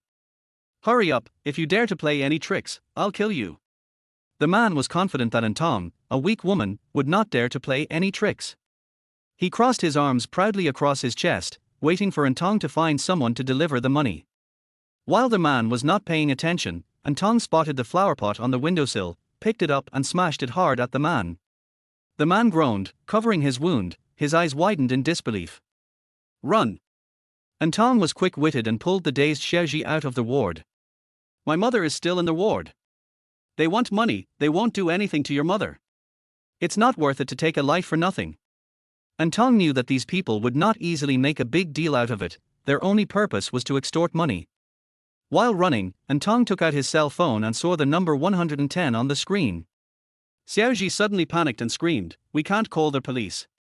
He accidentally knocked the phone away and broke it. The two had already run to the entrance of the inpatient building. The broken cell phone and Xiaoji's screaming were too conspicuous. The two people waiting at the entrance suddenly turned around and stared at them. An Tong's heart skipped a beat. Oh no, it was the man's accomplice. Run, where the hell are you running to? One of the bald men threw away the cigarette butt in his hand viciously, took out a dagger from his clothes, and put it against An Tong's waist. Don't shout, just follow us quietly. An Tong was still worried about Xiaoji. He saw from the corner of his eye that she was also being threatened with a knife by another person, and he suddenly felt despair. But An Tong still held onto his will and said to the bald man, "Brother, I know you are here to get the money. I will ask someone to send the money over right away. Stop talking nonsense. My brother is upstairs. If nothing happened to him, why hasn't he come down yet?" This bald man was not easy to fool. An Tong was so nervous that his palms were sweating. He tried to slow down his pace, hoping that someone would pass by and call the police. However, the inpatient department was at the back and few people passed by. An Tong and Xiaoji had been forced to walk in front of the bad guy's car, and no one passed by. An Tong looked around, trying to find an opportunity. The bald man saw through her thoughts and thrust the knife in his hand deeper. An Tong clearly felt the pain of his skin being pierced by the tip of the knife, and he became even more frightened. Seeing her best friend in trouble because of her, and possibly facing life-threatening danger, Xiaoji broke down and cried, "Wow. I'm sorry, Tong, I got you into trouble. I'm not a human being, I." "Shut up. It's so noisy." Xiaoji was pushed into the car by the man behind her and was slapped loudly in the face without any mercy. Half of her face was numb in an instant, and she could no longer utter a word. She just trembled and sobbed, her eyes filled with despair. "Hey! How can a grown man like you hit a girl? You just want to get the money, there's no need to insult girls." An Tong was so angry that she immediately came to the defense of her best friend. The bald man behind him curled up his lips into a sly smile, as if he had heard some huge joke. He threw An Tong into the car, his eyes full of lust. "If you borrow money from us, don't even think about being chased. Since you can't pay me back, we have plenty of ways to get money from you." As he said this, he reached out and patted An Tong's face. He seemed to feel that it touched well, and then he squeezed it again, making a sucking sound with his mouth. An Tong suddenly felt nauseous, and the acid in his stomach was rising. "Take your dirty hands off my face." Chapter 21. A hero saves a beauty. "Little girl, you have quite a bad temper." "I just like that, hee hee." The two men looked at each other, chuckled, and understood each other tacitly. Maybe they had done this too many times. "Let's take these two bitches back to the base first, and then we can enjoy them slowly." The other man was also a little impatient. As they spoke, the two men tied up An Tong and Xiaoji's hands and feet, closed the car door, and drove away. An Tong forced himself to calm down. The more times like this, the more he needed to analyze the situation calmly and look for possibilities for escape. She finally got up and sat up straight, glancing out the window and seeing Qin Qian's car and the man at a glance. I don't know why, but Qin Qian always has a bad feeling in his heart. He felt that he could not wait any longer and planned to go in and look for someone. Just as he was about to open the car door and get out, a van drove past him. Qin Qian's sharp eyes were instantly fixed on the girl in the car. In a flash, he immediately withdrew his steps and got into the car, and ordered the driver to catch up with the van in front at all costs. "If you can't catch up, you'd better quit this job." The man's voice was icy cold, like Arctic ice, frighteningly cold. The driver, Xiao Sun, immediately realized the seriousness of the problem. Not daring to delay, he stepped on the accelerator and drove with speed and passion. The man glanced at the license plate number in front of him, and then dialed a number. "Bring people to surround this car, my wife is in the car, and I will ensure her safety." When Xiao Sun heard this, he realized that his wife had been kidnapped by criminals. No wonder his master was so anxious. This was the most anxious he had ever seen him in all the years he had been with his master. Xiao Sun stepped on the accelerator and chased the car closely. Brother Guang, why do I feel like someone is following us? The two loan sharks immediately became alert. How could that be? They just took two girls away, there shouldn't be anyone to blame. Could it be that these two girls called for reinforcements? The bald man looked back at An Tong and the other person in the back seat of the car. It seemed that they didn't have this opportunity either, and he immediately became confused.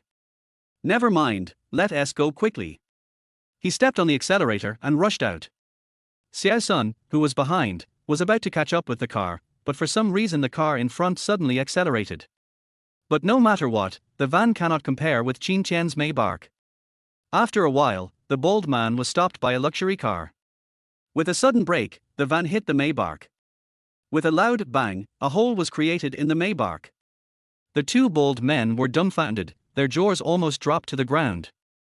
They have only seen this kind of luxury car on TV and have never seen it in real life. Every time I think about the first time I saw it, I still hit someone else's car. It looks like this pit will cost at least 2 or 300,000 to compensate. What should we do, Brother Guang? Why is this car blocking us? Are they trying to blackmail us? We can't afford to pay for it. The man in the passenger seat was also panicked and could not speak clearly. He no longer had the arrogant look he had towards An Tong and the other man. Who should I ask if you ask me?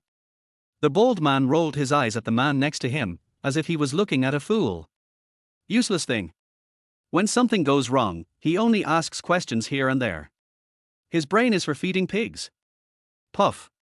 Seeing the cowardly looks of the two men, An Tong couldn't help but laugh out loud. She had known for a long time that Lin Chen was chasing the car from behind, and she finally felt relieved. For some reason, she had an inexplicable sense of trust in Lin Chen. With him around, she always felt particularly at ease. At this time, she regained some of her courage and relaxed a lot. She believed that Lin Chen would be able to rescue her and Xiaoji. What are you laughing at, you bitch? I'll be the first one to deal with you later. The bald man turned around and cursed at An Tong in a bad mood. In the current situation, the best option is to run away.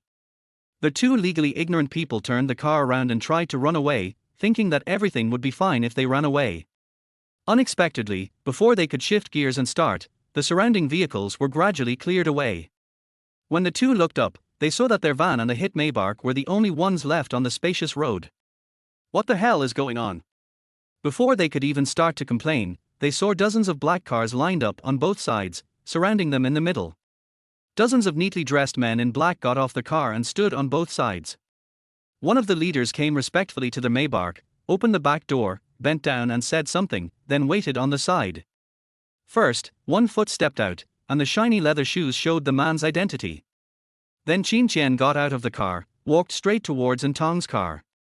The man's footsteps seemed to step on An Tong's heart, and she could hear her heart beating wildly. At this moment, a pair of wings seemed to have grown behind Lin Chen, emitting light. He came to save her.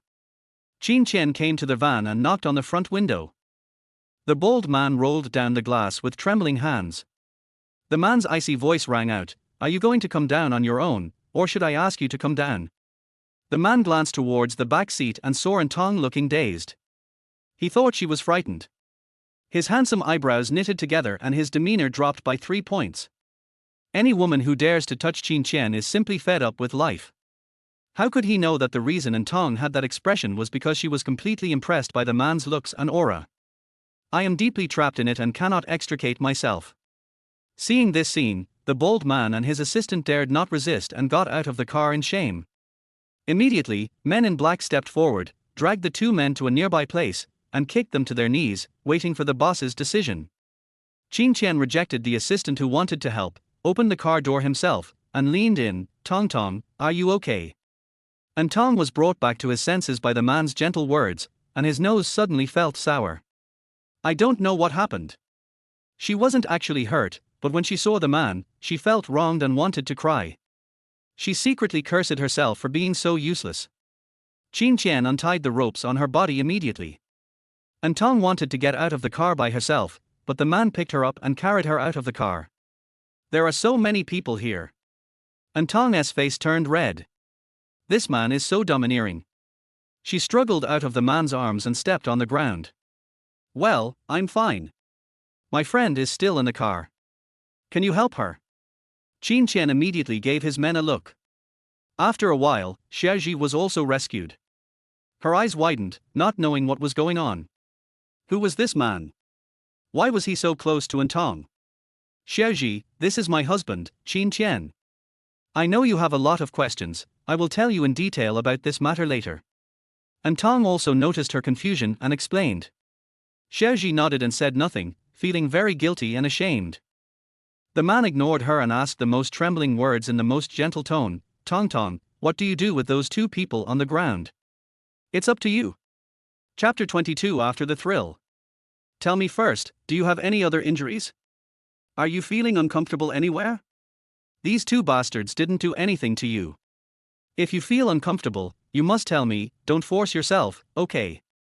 Lin Chen put his arms around An Tong's shoulders, lowered his head and asked carefully, as if he was checking his treasure, fearing that there would be any mistake. Lin Chen's series of care caused ripples in An Tong's heart. Apart from Yiyi, no one had cared about him so much for a long time. I'm fine. An Tong forced her pounding heart to calm down. She shook her head and responded softly to Lin Chen's concern. Today was too thrilling. If it weren't for Lin Chen, she really couldn't imagine what would have happened.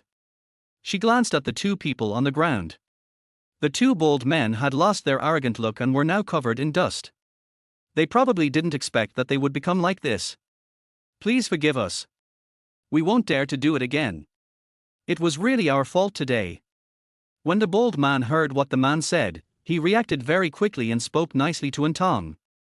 If he hadn't been restrained by someone, he would have kowtowed to the ground twice. Lin Chen glanced down at the man who was talking. This man had said too much. He was so bold that he dared to touch his woman. Lin Chen secretly clenched his fists and then quietly unclenched them.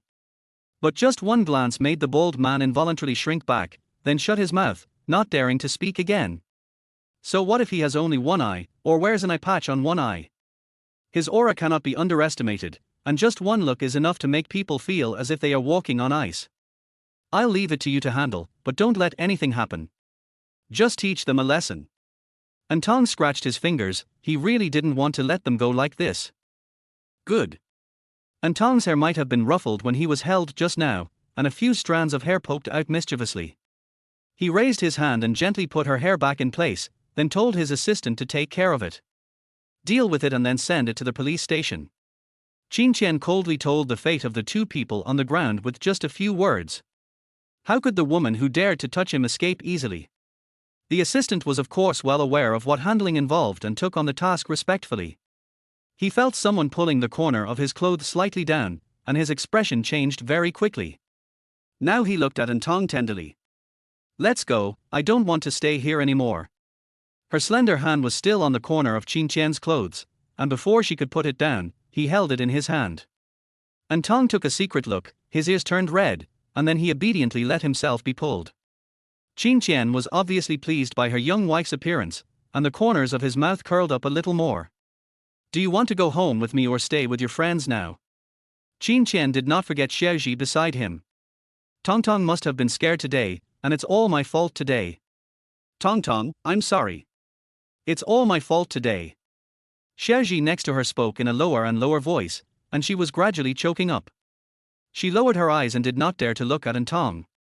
An Tong reached out to hug Yiyi and patted her back to comfort her. What nonsense are you talking about? There is no such thing as us getting involved in any way. If you keep saying that, I'll be really angry. Tong, thank you. Don't say that anymore. Today was too thrilling. I'll tell you more in a couple of days. An Tong quietly pointed at Lin Chen and said softly. Then I will go back with him today. Although Lanji didn't understand what kind of bond there was between her good friend and this man who looked like he was not easy to mess with, today was indeed a thrilling day, and she would feel bad if she continued to torment An Tong. Then remember to have a good rest when you go back. An Tong's hands have been tightly held in Lin Chen's hands. From the moment she got in the car until now, there has been no sign of loosening. Once he noticed that she showed the slightest sign of struggle, the hands holding her would exert some force to strangle the idea of breaking free in the bud. Lin Chen kept making small movements with his hands, but he never spoke. The whole car was extremely quiet, and the driver in front naturally didn't dare to say a word. An Tong quietly turned his head and peeked at Lin Chen several times.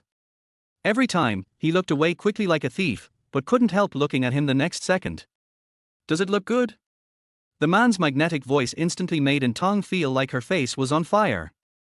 She straightened her sitting posture and moved her butt to the side, trying to stay away from Lin Chen. She turned her head to look out the window as if to try to cover up her mistake. "Ahem, who saw it, what's good or not?"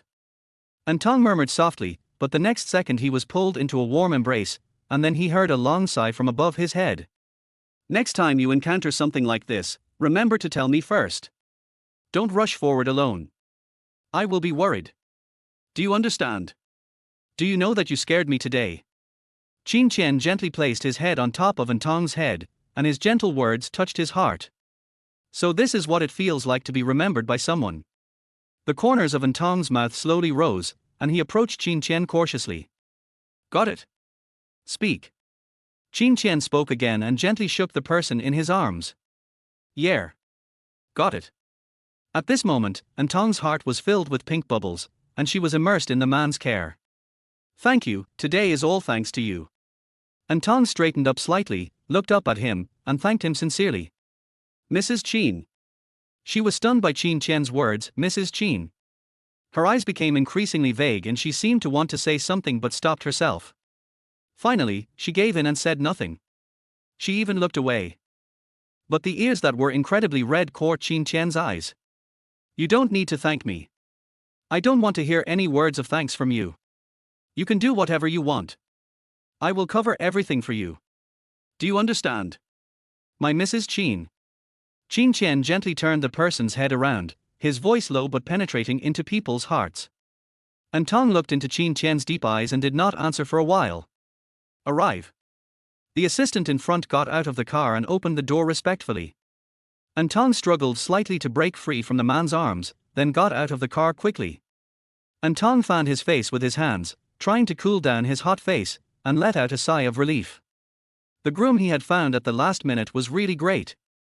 Lin Chen followed her slowly and did nothing, but An Tong always felt a vague sense of oppression from behind. "Why are you walking so slowly? Are you not feeling well?" An Tong turned around and shouted. The sweet smile on her face made Lin Chen raise his eyebrows. Chapter 23 First Arrival. "Aren't you the one who knows best whether I'm in good health?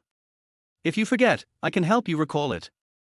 Lin Chen walked quickly forward and leaned over to whisper in An Tong's ear slowly and calmly.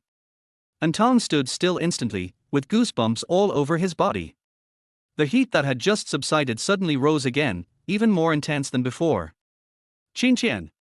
An Tong stomped her feet, but Lin Chen took her hand and pulled her towards him with a little force. An Tong threw herself into his arms. "I'm back. Oh my, I didn't see anything. I didn't see anything. The weather is really nice today." Mrs. Chen had originally come out to greet the two of them. Seeing the young couple whispering to each other, holding hands, she smiled from ear to ear. She quickly turned around, with a smile that was about to overflow from the corners of her eyes. She felt that the grandson she had always dreamed of was waving at her. An Tong looked at Mrs. Chen's back as she left, then looked up at Lin Chen. Lin Chen's left eye was deep and bottomless, and he was staring at him at this moment. He could see his own shadow in his eyes, and this feeling made An Tong feel at ease. Everything seemed much better than her original life and much smoother than she had expected. An Tong looked at Lin Chen, tilted her head slightly and smiled at him. "The husband I chose is perfect in every way." An Tong obediently let Lin Chen hug her as she entered the room, and then, under Mrs. Chen's enthusiastic gaze, she blushed and went upstairs with Lin Chen back to her room. An Tong lay in Lin Chen's arms, and the two of them enjoyed their time alone. Lin Chen played with An Tong's hair from time to time, wrapping it around his hands and then untying it. "I wonder how Xiaoji is doing." An Tong lowered his eyes and sighed slightly. Lanji was a poor girl. While An Tong was satisfied with the current situation, he couldn't help but think of her friends. "Don't worry, the assistant will take you home safely." Lin Chen stroked An Tong's hair with his fingers and replied soothingly. After Qin Tian's assistant sent Lanji back to her residence, Lanji thanked the assistant very politely and went home to drink several gulps of cold water. If it weren't for the man who came later today, the consequences for himself and An Tong would be unimaginable. Lanji's heart was filled with fear and regret. She shouldn't have dragged An Tong into this and put An Tong in danger. In the final analysis, she was too useless and easily imagined what the man said at that critical moment. Although she got the money, it was a loan shark with compound interest. In just a few days, 10,000 became 1 million. Lanji tightened her grip on the cup and secretly promised herself that she would never act rashly in the future and would think twice before doing anything. What happened today must not happen again. But the day to pay the medical bills has arrived again. Lanji sits weakly on the chair, but for her mother, she has to keep going. "Hey, Sister Zhang, do you have any work? I want to find something to do." Lanji seemed very uneasy standing in the dim light. The ambiguous tone among the clinking glasses made her eyes blurry. Lanji did not like this atmosphere at all. The mixed laughter and music here made Lanji's ears hurt. But Sister Zhang said that places like nightclubs are where you can make a lot of money quickly. The money you can earn here in one night is more than what Lanji can earn in several days working elsewhere. Chunyu is one of the best entertainment venues in the city. I heard that the consumption here in one night is equivalent to the consumption of an ordinary person for several years. Lanji exhaled, stepped on her untrained high heels and followed the others. Their job was to sell wine, and Lanji was new and didn't know anyone. She was walking at the back, looking around and just about to catch up with the person in front, when she was stopped by another urgent voice. Hey, it's you. Hurry up and send some wine to the innermost box on the second floor. Make sure you don't make a mistake. Move quickly and don't make the people inside wait anxiously. After the man finished speaking, he left in a hurry. Before Lanji had the chance to ask clearly, he was gone. Lanji pushed the wine in her hand and struggled to find the private room that the man had just mentioned. She had to avoid the drunk people on the street while also taking care of her own wine. After finally reaching the end and just about to knock on the door, Lanji's hand paused in mid-air due to the woman's moaning. Lanji couldn't help but glance to the side. Under the dim light, a woman was being pressed against the wall by a man. The scene was too passionate. Lanji immediately withdrew her gaze and immediately pushed the door and entered the box. There was only a man in the box, sitting with his legs crossed and smoking. When he saw Lanji push the wine in, he didn't even glance at her. Lanji lowered her head and tried to reduce her presence as much as possible, then placed the bottles of wine one by one. The door of the box was pushed open again. "So fast. That's not your style. Why, you can't do it now." The man sitting on the sofa spoke at this moment, and Lanji was still half squatting on the ground placing wine. "You can't do that. I'm not such a casual man. I'm the most law-abiding person. And if you're disturbed, there's no point in doing this kind of thing. Who dares to disturb young Master Jin? You are so brave." The man's words were suggestive, and his gaze seemed to have moved to Lanji. The conversation between the two made her feel like pins and needles were pricking her back. She paused, and the wine was not held firmly, and it tilted to the side, about to fall to the ground. Lanji felt her heart in her throat. A pair of big hands held the wine bottle, and Lanji then looked at the man who came in from behind. "Thanks."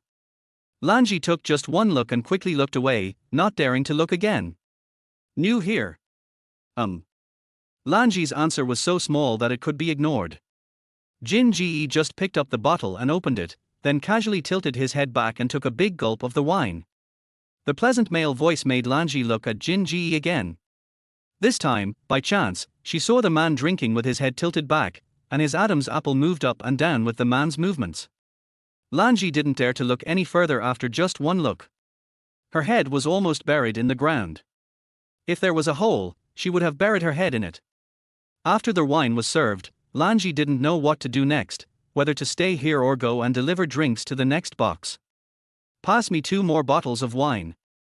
Lanji heard the sound of the bottle falling to the ground and was shocked at how quickly the man drank. She took a bottle in each hand, hesitated for a few seconds, and then slowly walked towards the man. "Okay, drink less.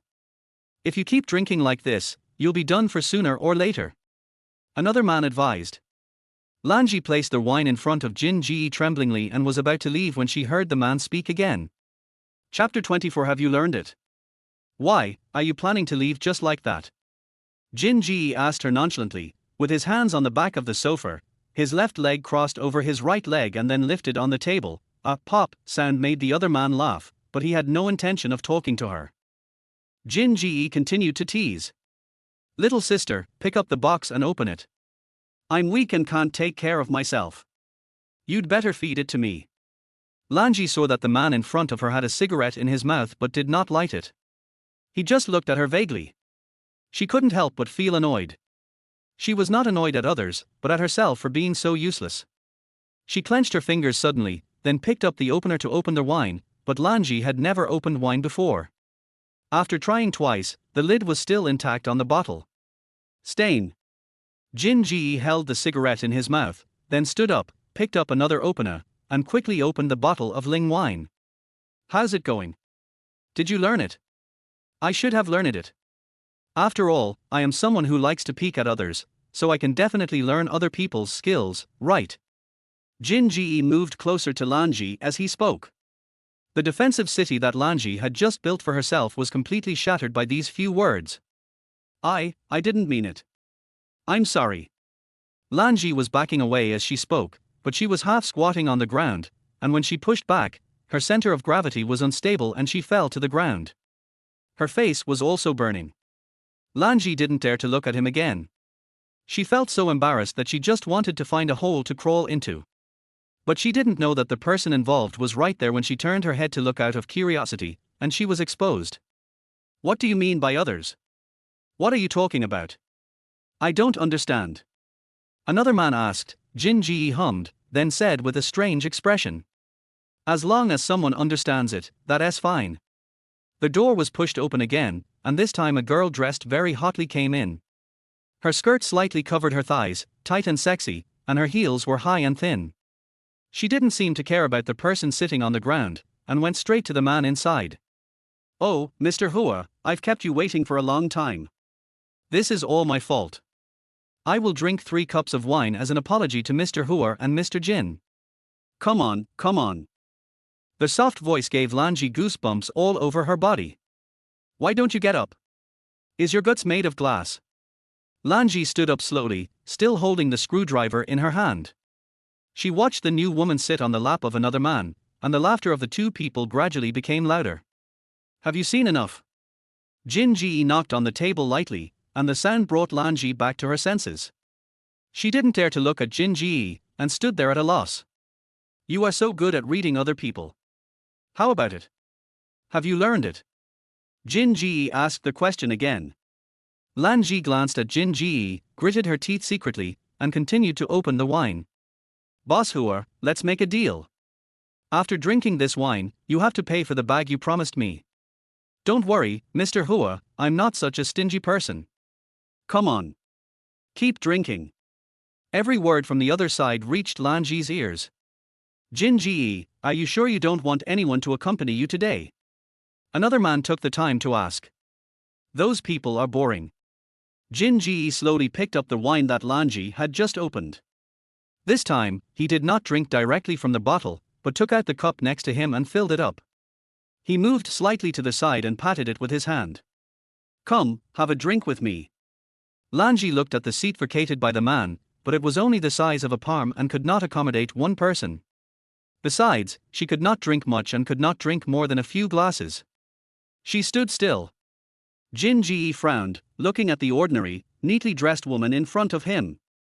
Seeing that she didn't move, he thought she was playing hard to get, so he chuckled and continued. What? Didn't you hear? It's boring when things happen one after another. Lanji stared at Jin Ji. Although she had prepared herself mentally before coming here, she was not here to be a hostess. I'm sorry, I don't drink. Jin Ji looked at the woman who didn't move at all, nodded slightly, with a look of understanding on his face, then took off the watch on his wrist and threw it on the table. This watch is limited edition worldwide. I'm giving it to you. How about it? Is it enough? Jin Ji lit a cigarette and blew out smoke rings skillfully. Lanji looked at the man surrounded by the smoke, bit her lips tightly, clenched the corner of her clothes tightly with her fingers, and looked at Jin Ji stubbornly. Neither of them spoke for a while. Little sister, you are new here, why don't you thank Mr. Jin quickly? Mr. Jin is so generous. It is your blessing to meet such a generous boss as Mr. Jin as soon as you arrive. The woman who came in later spoke up to smooth things over, then stood up and handed the wine on the table to Lanji, and put the watch in her hand as well. Come on, why don't you quickly toast to Mr. Jin? Mr. Jin is a very good person and will not embarrass you. Come on. Lanji looked at the wine stuffed into her hand, and then saw that the woman kept winking at her. She thought about her mother who was in the hospital, and finally took a step forward. But he didn't say anything, just tilted his head back and drank the wine in the glass. That's right. Come on, sit down and have a couple of drinks with Mr. Jin. If you have any wine, just bring it up. Let's all have a good time today. How come I didn't know you were so kind-hearted before? President Hua pulled the woman into his arms and pinched her face affectionately. Another drink? Jin Ji asked calmly. The alcohol content of the wine just now was quite high, Lanji really couldn't drink it now. Lanji didn't move. Why, 1 cup and 1 watch? That's too high a price. Although Lanji was young and inexperienced, she knew that she couldn't afford to offend such a person. However, she was unwilling to be told so by him, and only used a pair of stubborn eyes to fight back against Jin Ji's hurtful words. Jin Ji was stunned by the stare, but did not say anything. QD City, that night, Jin Ji did not ask Lanji to drink anymore, but he drank 1 cup after another while she poured 1 cup after another. When An Tong was washing up at night, she found that her waist was a little painful. She lifted her clothes and found a wound. She thought about it and thought that it was probably caused by the man who put a knife to her at that critical moment. I didn't realize it before. An Tong avoided a wound, and just as he was about to leave the bathroom after washing up, he was hugged by someone. As luck would have it, the man's hand just happened to touch the wound. An Tong dodged to the side and let out a soft cry. Qin Qian realized something was wrong, frowned, and moved his hand to the person's shoulder, with a caring look on his face, but his tone was a little serious. What's going on? An Tong looked at the man in front of him, wanting to say something but stopping himself. Chapter 25. I'll be here for you. Are you injured? Qin Qian looked at An Tong's evasive eyes and leaned down to ask again. I'm fine. An Tong's hesitant answer obviously did not satisfy him. Show me where you're hurt. Qin Qian said this while lifting An Tong's clothes. Hey. She quickly held down the hands that were pulling at her clothes.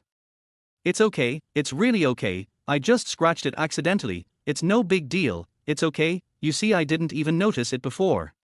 An Tong tried earnestly to persuade the man who had a worried look on his face. You have no small problems with me. Do you want to lift up your clothes for me to see, or do it myself? Qin Qian obviously didn't want to give up, he stubbornly refused to let An Tong go. An Tong and Qin Qian's eyes met, and in the end, An Tong was defeated. I will lift it myself. An Tong answered him in a muffled voice, but he was still embarrassed to lift his clothes in front of Qin Qian.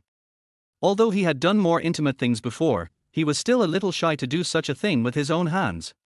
She coughed to hide her embarrassment, and glanced at Qin Qian secretly, and found that Qin Qian was staring at her expressionlessly. She originally wanted to beg for mercy, but as soon as she met his eyes, An Tong backed down. Qin Qian's eyes told An Tong 3 words, no negotiation. Qin Qian was very patient and had no objection to An Tong's shy behavior. Finally, An Tong closed his eyes, turned his back to Qin Qian and lifted up his clothes. It's really okay. Qin Qian's gaze changed along with An Tong's movements.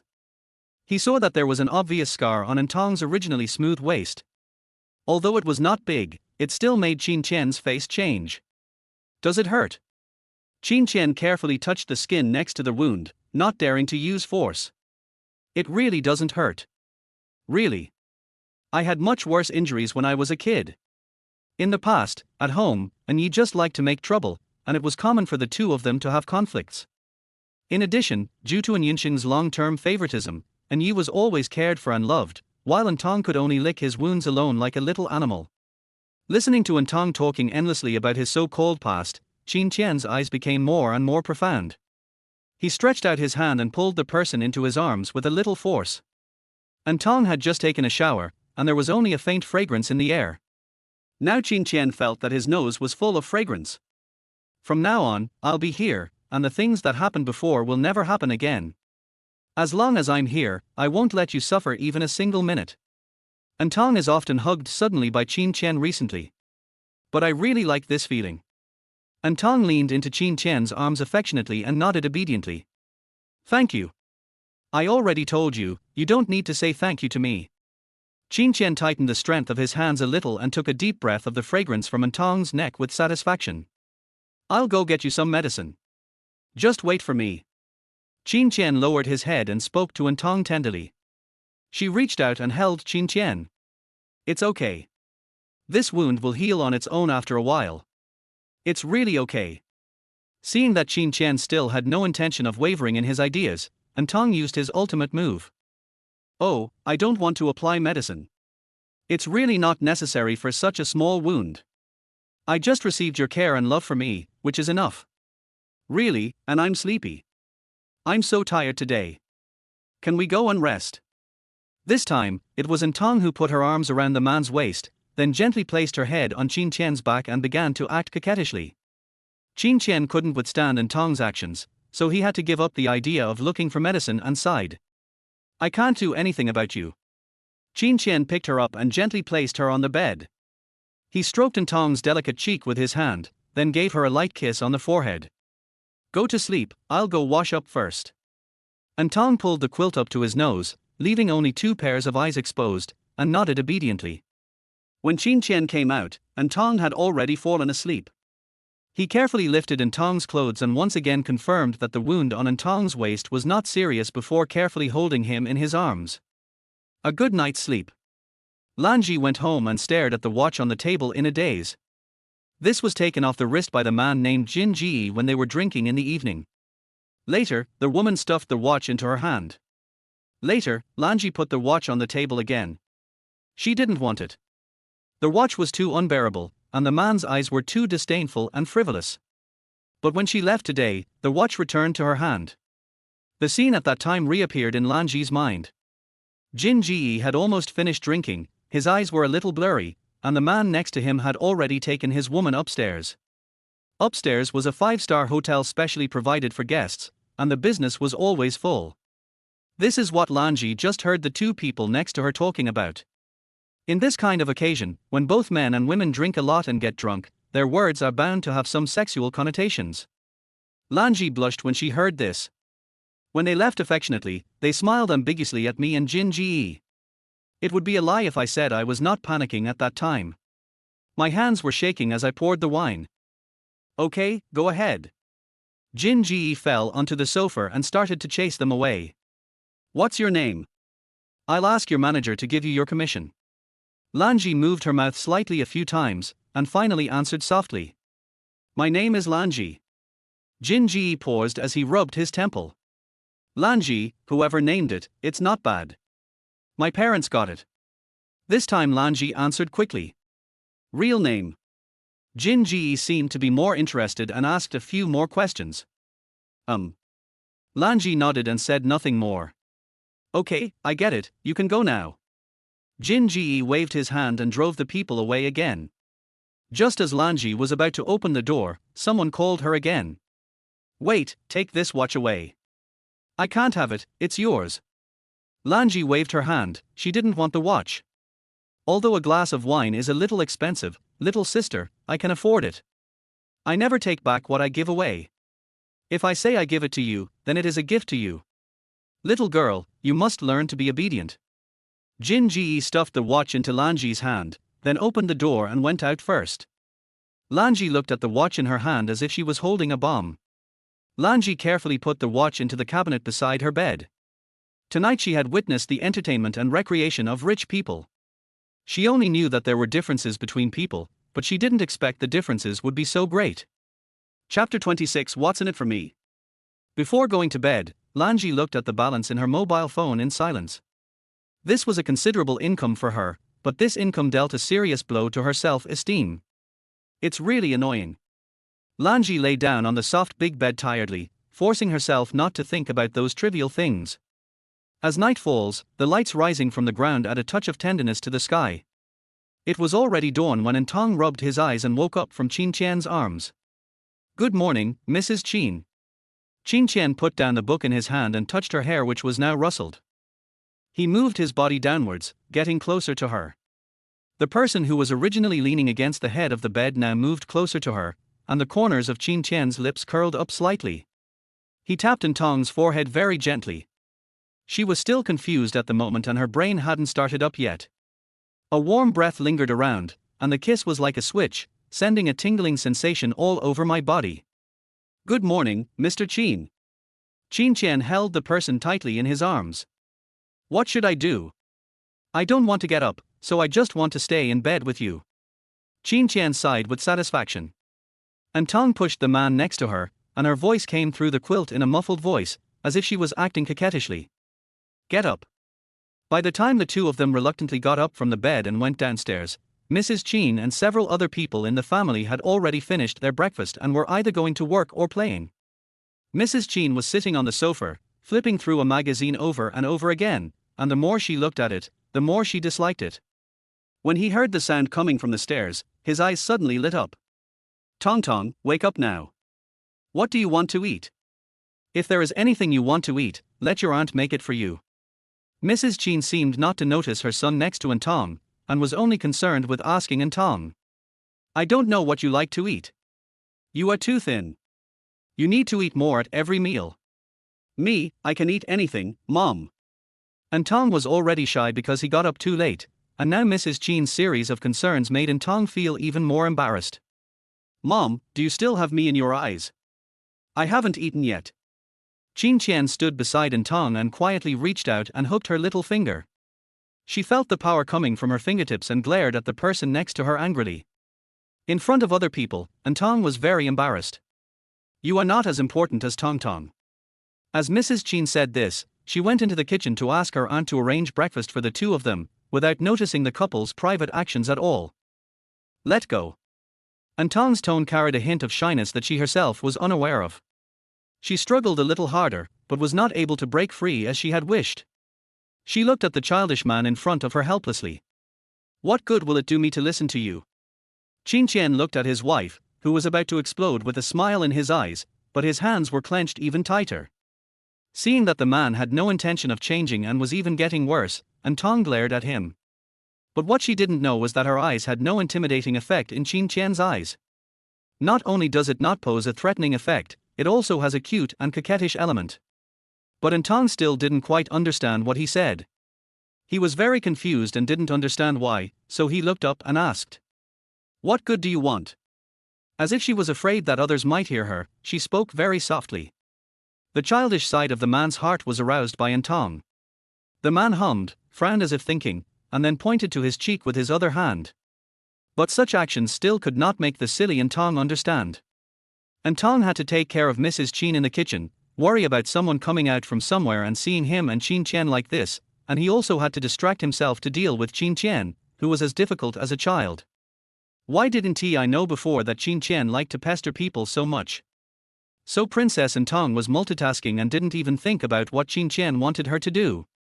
At this moment she just wanted to get rid of him. Tong, do you like sweet food more or spicy food more? Mrs. Qin's question came from the kitchen. Oh, sweet, thank you, Mom. When An Tong heard this, he quickly replied and continued to deal with the person who still refused to let go. Then tell me again what benefit you want. She asked with a hint of gnashing teeth. Qin Chen's lips moved, and the two casual words made her face instantly hot. Seeing that Qin Chen was unwilling to give up, all kinds of possibilities emerged in An Tong's mind. Tong, let me tell you, this bowl of porridge must be very, very delicious. Judging from Mrs. Qin's tone, she would probably be out soon. An Tong lowered her head and looked at her hand, which was tightly held by the man. Then she bit the corner of her lip, glanced in the direction of the kitchen, and looked around. Finally, she made a final effort, stepped on her slippers and raised her feet, then lightly tapped the corner of Qin Chen's mouth. The contact between the corners of the mouth was fleeting. The soft touch made Qin Chen's Adam's apple move. Originally, he just wanted to tease her and let her kiss his face, but he didn't expect An Tong to kiss him directly on the lips. He looked at An Tong's ears, which were gradually turning red. His little wife seemed to be very embarrassed. When he said the words, "kiss me," to her, he could clearly see her ears turning red. Her face was so tender and gentle that Lin Chen couldn't help laughing out loud. But this laughter earned him a look from An Tong, which he thought was vicious but actually not very intimidating. Tong, come and try it and see if you like the taste. Mrs. Chen did not notice the undercurrents between the young couple. Lin Chen let go of her hand, but the touch of her fingertips seemed to still be there. Her fingertips shrank unnaturally. Then she sat down at the dining table and waited for Mrs. Chen to feed her. Mrs. Chen watched An Tong sip the porridge and eat the food she prepared, although she just stood by and watched without doing much. She supported her head with her hands and looked at her daughter-in-law with a smile and satisfaction. An Tong finished his breakfast with trepidation under the gaze of Mrs. Chen. Are you full? If you want to eat anything else, Mom will ask someone to give you more. Thank you, Mom. I'm full. An Tong quickly stopped Mrs. Chen from extending her hand. Tong, what do you like to do? Mrs. Chen couldn't hide the smile in the corner of her eyes. An Tong was infected by her and couldn't help but return with a smile. I don't seem to have much to do usually, Mom, what do you like to do? Mrs. Chen seemed to be waiting for An Tong to say this, and now the smile on her face could not be hidden anymore. Chapter 27, Success in the Market. Mrs. Chen moved closer to An Tong and asked expectantly. Tong, do you want to go shopping? After hearing this, An Tong also smiled brightly. Okay, I haven't gone shopping with my mother yet. She agreed quickly, and a hint of anticipation ignited in her heart. She usually went shopping with Lan Ji, or alone. From childhood to adulthood, An Yunxing had never accompanied her shopping, so she was really looking forward to going shopping with Mrs. Chen. Okay, I'll go upstairs and change my clothes. I'm going shopping, so I have to dress nicely. Mrs. Chen went upstairs happily to change her clothes. Lin Chen couldn't help but laugh when he saw that his mother and wife didn't pay any attention to him next to them. But seeing how harmoniously Mrs. Chen and An Tong got along, I felt genuinely happy. Mom loves shopping. You've worked hard today. Buy whatever you want and spend as much as you want. Lin Chen handed a card to An Tong while speaking. An Tong looked at the black card, raised his eyes, smiled, tilted his head slightly, and asked him. Boss Chen, what you said is really good. Do you know what the greatest happiness in life is? Her thoughts were working a little too fast, and Lin Chen shook her head. It's just like some people tell themselves to spend as much as they want. Har. But I have money. An Tong's laughter was very contagious. She pushed the card towards the man. In fact, she didn't want anything from Lin Chen at all. It was Lin Chen who saved her from being ridiculed by others. He was originally pulled in by her to help her, so An Tong's first reaction to Lin Chen giving her money was to refuse. Mrs. Chen, this is my salary. Lin Chen frowned calmly, then stuffed the card directly into An Tong's hand. Seeing that An Tong was about to come back, Lin Chen directly held down his hand. What's wrong? Mrs. Chen dislikes the small amount of money. An Tong looked at the card that was stuffed directly into his hand, and he was about to say something, but his hands did not move. How can you think it's too little? That's not what I meant. An Tong muttered to himself, playing with the card in his hand, but found that the card Lin Chen gave him was a black card. How could it be so little? This card was enough to buy the entire shopping mall. Her heart was gently touched by Lin Chen's action. Then I'll go up and get the bag. Mom might be coming down soon. An Tong walked forward a few steps, then turned back and smiled at everyone. Then I'll take it. When An Tong took the bag down, Mrs. Chen had also packed up. Tong, tell Mom what you like and I'll pay for it for you later. Mrs. Chen took the opportunity to put her arm around An Tong's shoulders and asked her daughter-in-law about her preferences. Lin Chen sat on the sofa and read the newspaper with dignity. The two women were only talking about their own things and didn't pay any attention to him at all. Finally, the door slammed shut, and no one cared about Lin Chen until the end, and no one came to talk to Lin Chen. Master, would you like Americano or mocha? Auntie came over and asked Lin Chen. It would be more suitable for him to drink something bitter right now, as bitterness is more suitable for his current situation. After the driver dropped the mother-in-law and daughter-in-law off at the mall, Mrs. Chen took An Tong straight to the brand area. I don't like to have brands deliver goods to my door like other people do. Although the initial styles are delivered to my home first, the feeling of shopping is something that cannot be replaced by any new style. I just like the joy that shopping brings. Mrs. Chen told An Tong with great joy her views on shopping. Then Mom, enjoy your shopping today. I will accompany you to have fun. An Tong is very happy to do this kind of thing, she really cherishes family affection. Come on, this skirt really suits you, Tong, you will look great in it. Mrs. Chen happily picked up the skirt and couldn't wait to try it on An Tong, then urged her to change it for her to see.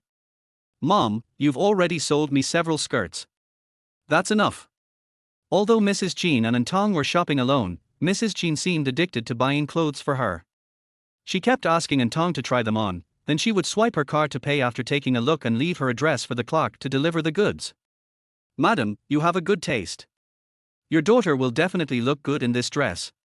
You two are both naturally beautiful and have extraordinary temperaments. Otherwise, when I heard her call you Mom, I would have thought you were sisters. The clerk's words were very nice, and unsurprisingly, they made Mrs. Chen smile even more. This is my daughter-in-law. She's pretty, isn't she? An Tong couldn't help but laugh when he heard Mrs. Chen speaking to the clerk in a boastful tone. It's true that birds of a feather flock together. Good-looking people are indeed similar. In the end, An Tong still tried on the skirt, and when he came out, he saw Mrs. Chen smiling happily. Oh, it's a good thing that she's my daughter-in-law. Let others envy me. Tong is so pretty. Mrs. Chen pushed An Tong in front of the dressing mirror. Look at it, isn't it beautiful? An Tong's skin is so white that it looks like she has turned on a beauty filter.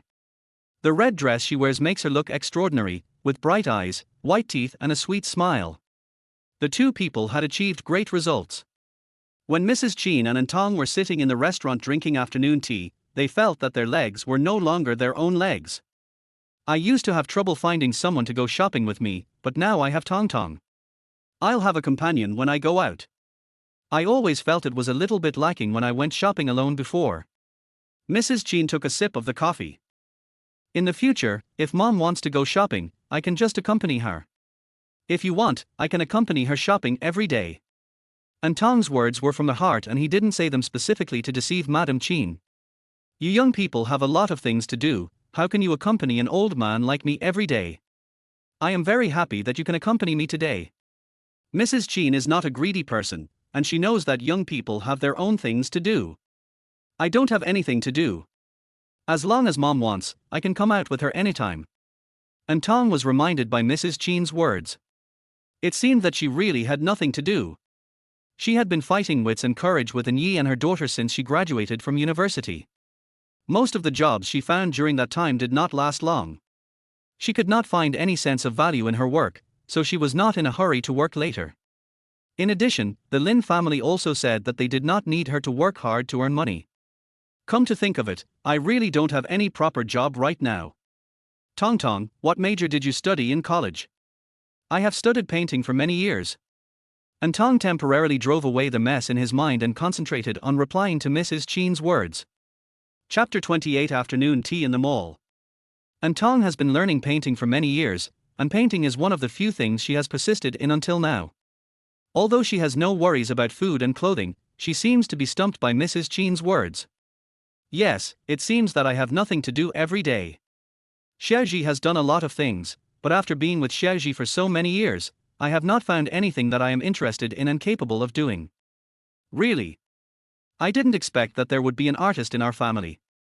The road to learning art is very difficult. It's really not easy for you to persist for so many years. Tong, you are really great. Mrs. Chen took over An Tong's words and began to praise him. It's okay. Drawing is what I like. It's nothing to worry about once you get used to it. She felt a little embarrassed by Mrs. Chen's words, and suddenly thought that she seemed to have not painted a serious picture for a long time. She just drew some illustrations and simple sketches when she was free. Now, she was overwhelmed by Mrs. Chen's praise. Only I know how boring and difficult those years of learning painting were. I am the only one who has witnessed the days when I painted day and night. She didn't know why she could persist, probably because her heart was calm only when she picked up the paintbrush, and she was the most shining only when she sat in front of the drawing board, so it can be said that painting accompanied An Tong through the youth when her parents didn't love her and no one cared about her. But later, the frequency of painting became less and less. My original intention of painting seems to have gone far away. Thinking of this, An Tong picked up the coffee cup and took a big sip. No, he couldn't go on like this. It seemed that the change in her eyes and her sudden movements made Mrs. Chen a little confused. She thought that An Tong had accompanied her for a whole afternoon and was a little tired now. Mrs. Chen asked An Tong carefully, with some inquiry in her tone. Tong, are you tired? How about we go home? Mrs. Chen looked at her watch, but it was still early and she wanted to continue shopping. An Tong had a lot of thoughts in his mind at the moment. He seemed to have seen his great career waving at him, and he answered with a smile on his face. Mom, I'm not tired. Let's go shopping some more. Mrs. Chen seemed to be hesitant to talk, for she was afraid that An Tong said this on purpose for her sake. However, she really did not have a great time, but it was not worth it to exhaust An Tong for her own happiness. Tong, if you are tired, let's go back first. Mrs. Chen still chose to take care of An Tong's health. It's okay, Mom. I'm not tired. I can still stay with you. As he spoke, An Tong stood up and took Madam Chen's arm, leaning towards her intimately. His voice had a bit of coquettishness, and the ending tone was drawn out. Why, does Mom hate me? Don't you want to take me out on the street anymore? How is that possible? I'm just afraid of tiring you out. When I go back, Chenna won't recognize me as his mother. I'm afraid he'll say that I'm abusing his wife. Mrs. Chen patted An Tong's hand and joked with her. An Tong felt embarrassed by Mrs. Chen's words. She blushed secretly and then pulled Mrs. Chen forward a few steps. Mom, let's go. An Tong and Mrs. Chen entered a very famous high-end luxury store. It was obvious that Mrs. Chen was a regular customer. As soon as they entered the store, someone greeted them and said with a smile on their face. Good afternoon, Mrs. Chen. This season's new products have been delivered to your home. How are they? Are you satisfied? Well enough. The Chen family is praised and flattered wherever they go because of their wealth and status. Every quarter, someone will deliver clothes to their door for every brand, whether it is shoes or bags. Soon someone brought water and some fruits to An Tong and Mrs. Chen, and someone also came to ask if they needed a model to try on the clothes. Generally, such stores will have models who are ready to help special customers choose clothes. The models try on the clothes one by one, and it is finally up to the customers to decide whether to buy the clothes or not. Mrs. Chen didn't want to make such a big fuss, so she shook her head and rejected the clerk's suggestion. When the An family was at its peak, there were people who offered money to the family, but they were all given to Bai Ying and her daughter. An Tong looked casually as Mrs. Chen was looking at the magazine pictures given to her by the clerk. Mom, you look first, I'll go over there and take a look. Don't worry about me, just do whatever you want. Pick whatever you like and Mom will pay for it. Mrs. Chen's words made An Tong smile again and then he walked towards the row that caught his attention. An Tong reached out and touched the black shirt in front of him. He didn't know why, but he saw this shirt as soon as he entered the door, and the figure that appeared in his mind was the person who had played a trick on him in the morning. She had seen Qin Chen wearing a white shirt, with short hair, and the collar of the white shirt slightly open, with the sleeves rolled up to the middle of his arms, revealing his skin. Qin Chen's eyes were deep and bright. She had seen one of his eyes, and she had also seen both of his eyes staring at her, but the only time his eyes saw her was in bed. Qin Chen's perfect face shape and facial features seemed to be in front of An Tong. She felt like she was about to be bewitched into the eyes of Qin Chen in her imagination. Why, are you buying clothes for Chenna? Oh, Chenna is so lucky to have a wife like you. Mrs. Chen stood behind An Tong at some point and asked An Tong deliberately with a sly smile on her face. At this moment, An Tong felt as if his secrets had been exposed. His heart was pounding. Then he looked away in an attempt to hide his true colors, his tone becoming a little intermittent. No, Mom, Oh, so it wasn't bought for Chenna. I was planning to tell the store clerk that they knew Chenna's number and he could just take it. I don't know about other people's numbers. Mrs. Chen looked at An Tong meaningfully as he was teasing her deliberately, and continued to speak slowly. Oh, our Tong has really good taste. This shirt looks perfect for our Chenna. Does Mom think this dress looks good too? An Tong's face turned red after hearing what Mrs. Chen said, and he pretended to be calm and asked Mrs. Chen. As long as it's bought by you, Chenna will happily put it on, even if it's a rag, and he won't be willing to take it off. Mrs. Chin said with a look of regret that she had never expected her youngest son to get married so early and find such a beautiful and kind-hearted daughter-in-law for herself so quickly. The heat that An Tong had just felt subsided rose again because of Madame Chin's next words. Why didn't he know before that Madame Chin, like Chin Chen, liked to joke and tease him? Chapter 29 by him 1. An Tong finally bought the shirt, but he paid for it himself while Mrs. Chin was grinning. Just when An Tong asked the clerk to pack the clothes for her, Mrs. Chin's face was still full of smiles, and she deliberately opened her mouth to continue teasing her. I won't pay you for this dress, otherwise Chenna will say that I am ignorant and don't even give him the chance to let his wife buy him a dress. I will be wrong then. An Tong went to pay with a red face as Mrs. Chin spoke. When paying, he looked at the black card Chin Chen gave him in the morning in his wallet, hesitated for a second but finally took out his own card. After all, he was buying things for him. If he used his card to buy things for Chin Chen, wouldn't he be the one paying for it and make a lot of money in the end? An Tong found it funny to himself. After swiping the card, Mrs. Chin also made the arrangements, wrote down the address and phone number, and the two of them left the store. Mrs. Chin's smile was all in the corners of her eyes. She completely ignored the nasolabial folds that she usually paid the most attention to, and kept talking to An Tong. Tong, mommy tells you, men can't be spoiled. We women have to be tough when we need to be tough, and we can't let men lead us women by the nose. However, the sweet treats should be given in place, otherwise, men will have no confidence, and they will do fewer and fewer good things to us women. Look at Chenna's father. I have been married to him for so many years, and he is still under my control. Mrs. Chin spoke to An Tong with a beaming look on her face and smiled mysteriously at him. Do you know there's a trick? Have no idea. An Tong couldn't help but smile when she saw Mrs. Chin's smile. She found that since she came to the Chin family, it seemed that all her worries were gone, and all the unhappy things were far away from her. She didn't have to worry about the bad things before. Just 2 words, act like a spoiled child. Mrs. Chin nodded at An Tong, and then solemnly told An Tong her secret weapon. Did you understand? Seeing that An Tong was standing there in a daze without saying anything and that he looked confused, Mrs. Chin continued. Women must learn to act like a spoiled child. You must use the word coquettish to the extreme. Do you understand? An Tong couldn't help but laugh after hearing what Mrs. Chin said. She didn't expect that her mother-in-law's trick was to act like a spoiled child. Women who act like a spoiled child get candy.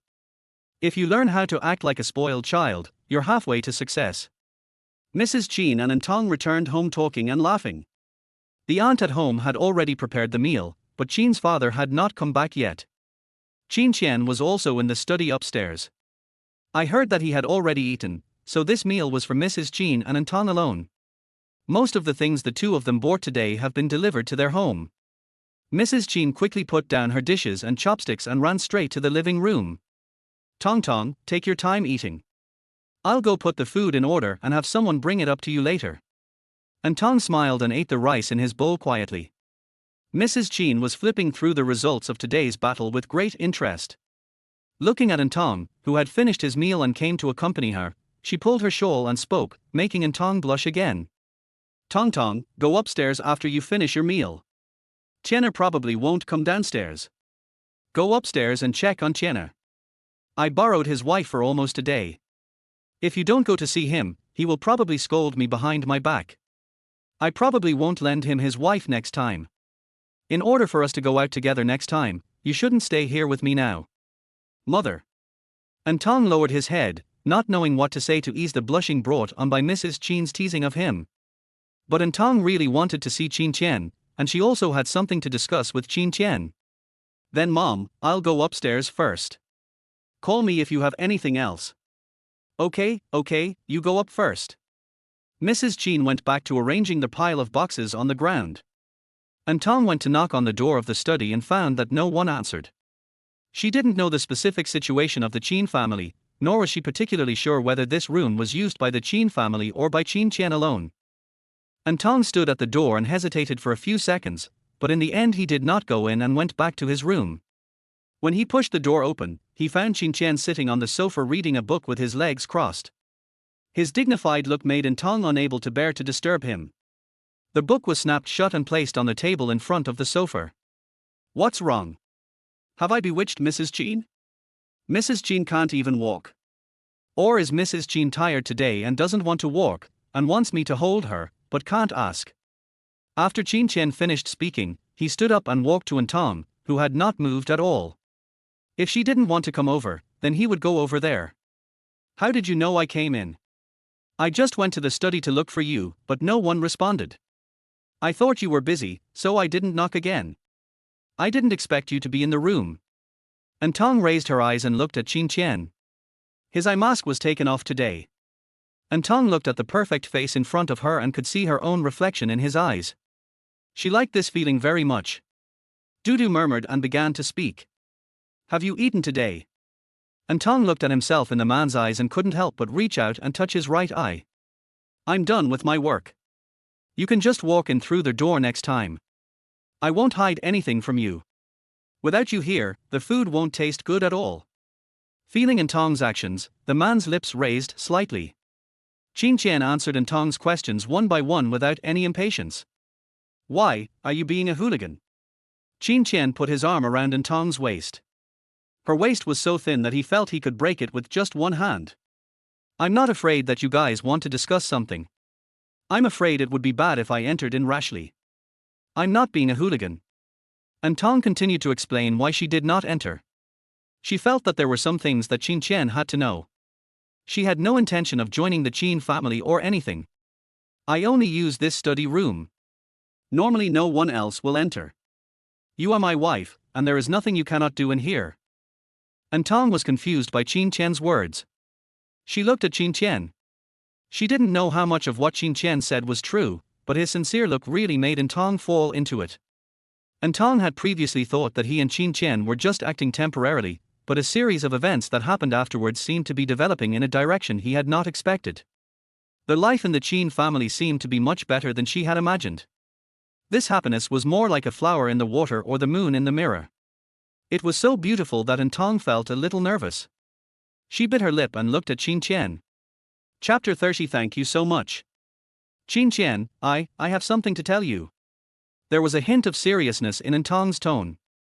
Lin Chen felt what she meant, then put his arm around her shoulder and walked towards the sofa. Well, go ahead. Do you know what I studied in college? An Tong was taken away, and he asked Lin Chen cautiously as he walked. Yes, I know. Haven't you been studying painting for a long time? What's the matter? Of course Lin Chen knew An Tong's major. He had a large stack of information about An Tong, and he knew a thing or two about both small and big things, but he would not tell An Tong about these things. I was very unhappy at home before. Whenever something sad happened, I would lock myself in the studio. Painting can help me get out of sadness and grief, so painting has extraordinary significance to me. An Tong spoke of her past in a relaxed tone. She has grown up now and is no longer the little girl who would cry whenever she thought of the sad things that happened to her. If you have anything that makes you unhappy, you can tell me. Don't lock yourself up and lick your wounds alone. Lin Chen's voice was a little hoarse. He felt sorry for An Tong and reached out to hold him in his arms. It's okay. I'm really happy now. Speaking of this, I have to thank my mother. Thank you, Lin Chen. I really like your mother. Your family is really good to me. This is something I didn't think about at the beginning. An Tong's voice was slow, with a hint of nostalgia and sincerity. I said, don't say thank you to me, everything I do and everything my family does is not for your thanks. You never have to thank us. Lin Chen's words became more serious. An Tong smiled at him, and suddenly remembered that he hadn't said anything about himself yet and was almost led away by Lin Chen. Okay, I understand. Let's continue with the topic we were talking about. You know I like painting.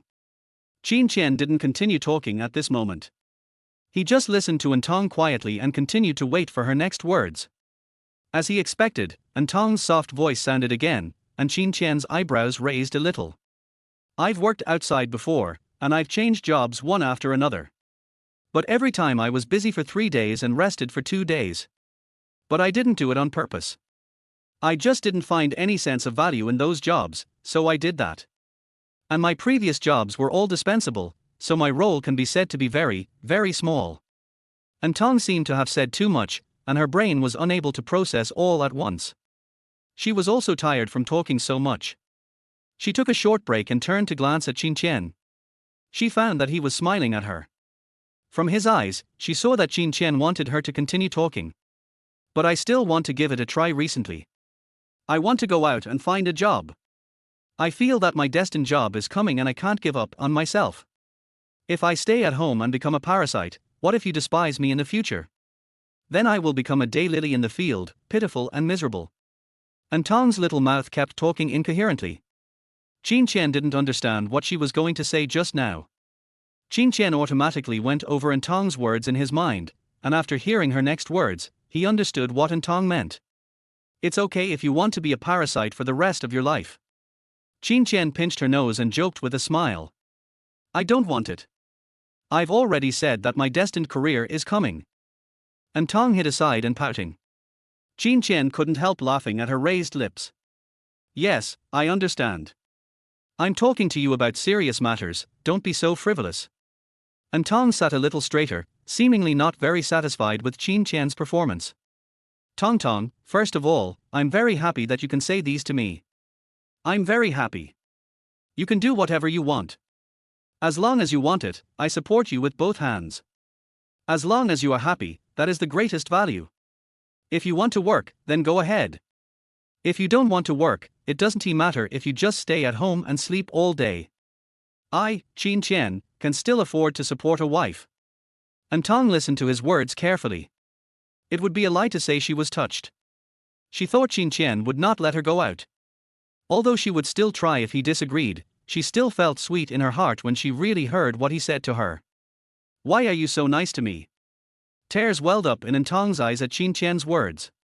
From childhood to adulthood, no one had ever really cared about her. And Yinsheng only cared about his own interests and was eager to sell An Tong and make a lot of money for himself. As she spoke, An Tong threw herself into the man's warm arms and rubbed her face on his clothes, like a little kitten begging to be petted. Lin Chen's heart melted instantly, and the man's heart softened to the point of confusion. His face was full of tenderness. He looked at the person who pounced on him and couldn't help but touch the back of An Tong's head. He spoke in a soft tone, for fear of scaring the kitten in his arms. That's good of you. Mrs. Chen, after you succeed in your career, don't forget that you still have a husband at home. When you become rich, don't forget your husband. Sure. An Tong raised his head slightly, smiled at the man mischievously, said something, and then returned to the man's arms. So where do you want to work? How about I look for some for you and you can pick which one you like? How do you think? Lin Chen also thought that An Tong had never had a proper job, so he made such a suggestion. But as soon as he said this, An Tong broke free from his arms, and then pouted his lips so high that you could hang something on them. Lin Chen was amused by An Tong's actions again, but this time he just raised the corners of his mouth slightly. You are trying to give me a backdoor, but my bright career was not found by myself. It is meaningless. I want to find it myself. Only I can find a bright and brilliant career. You are not allowed to interfere. An Tong stretched out the last syllable of her voice and tapped Lin Chen's arm threateningly. It was not that she did not want help from others, but she just wanted to try it herself to see how she could live without some resources. After all, I have to thank Mrs. Chen. I really benefited a lot from going out with her today. Lin Chen's embrace was broad and warm. Chapter 31. I'm happy. Her hands clung to him like vines, her fingertips disappearing into the folds of his shirt. An Tong paused and continued. But I'm still happy that you can support me. An Tong leaned on the man's chest, and his nose was filled with a clean and fresh masculine scent, like Virginia cedar growing in the wilderness. The smell was so attractive that she couldn't help but move closer to his arms. As she leaned in like this, Lin Chen put his arm around her and gently placed his hand on her shoulder. An Tong looked into his eyes, hers were excited while his were gloomy. As long as you are happy, everything I do is worth it. I just want you to know that with me, you can do anything without restraint, without worrying about the consequences, and without looking ahead or behind. As he spoke, Lin Chen moved closer to An Tong's face. He got closer and closer, and his shallow breath brushed her hair. She couldn't help but hold her breath and concentrate, but Lin Chen continued to speak. Now, do you understand? An Tong just raised her head slightly and stared at the man in front of her. Everything was developing in a too beautiful direction, so beautiful that she felt a little dazed and delusional. Was her current life really not a dream? Does everything really belong to him now? An Tong had a lot of thoughts in his mind, and then he couldn't help but did something that made Qin Qian's eyes widen. She broke free from his arms again. Qin Qian was already slightly exhausted, so she left easily without having to exert much effort. Then An Tong looked at Qin Qian solemnly again, which made Qin Qian frown. Then, she pinched her arm hard. Ouch. An Tong was hurt by his own actions and couldn't help but make a sound. What are you doing?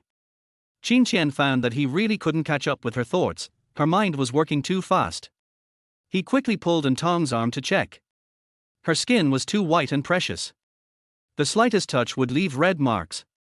He discovered this on his wedding day. An Tong was very cruel to him. He frowned and looked at An Tong's arm, which was already red and had a high chance of turning blue, with confusion in his eyes. You're so depressed that you want to torture yourself in front of me? Huh. I just want to try and see if this is a dream. I'm afraid this is just a beautiful dream, and when I wake up, everything will be empty, and my life will return to normal. Tiny tears were already flashing in the corners of An Tong's eyes. There was nothing she could do. It really hurt to pinch herself. She looked at Qin Qian pitifully and spoke with a trailing tone.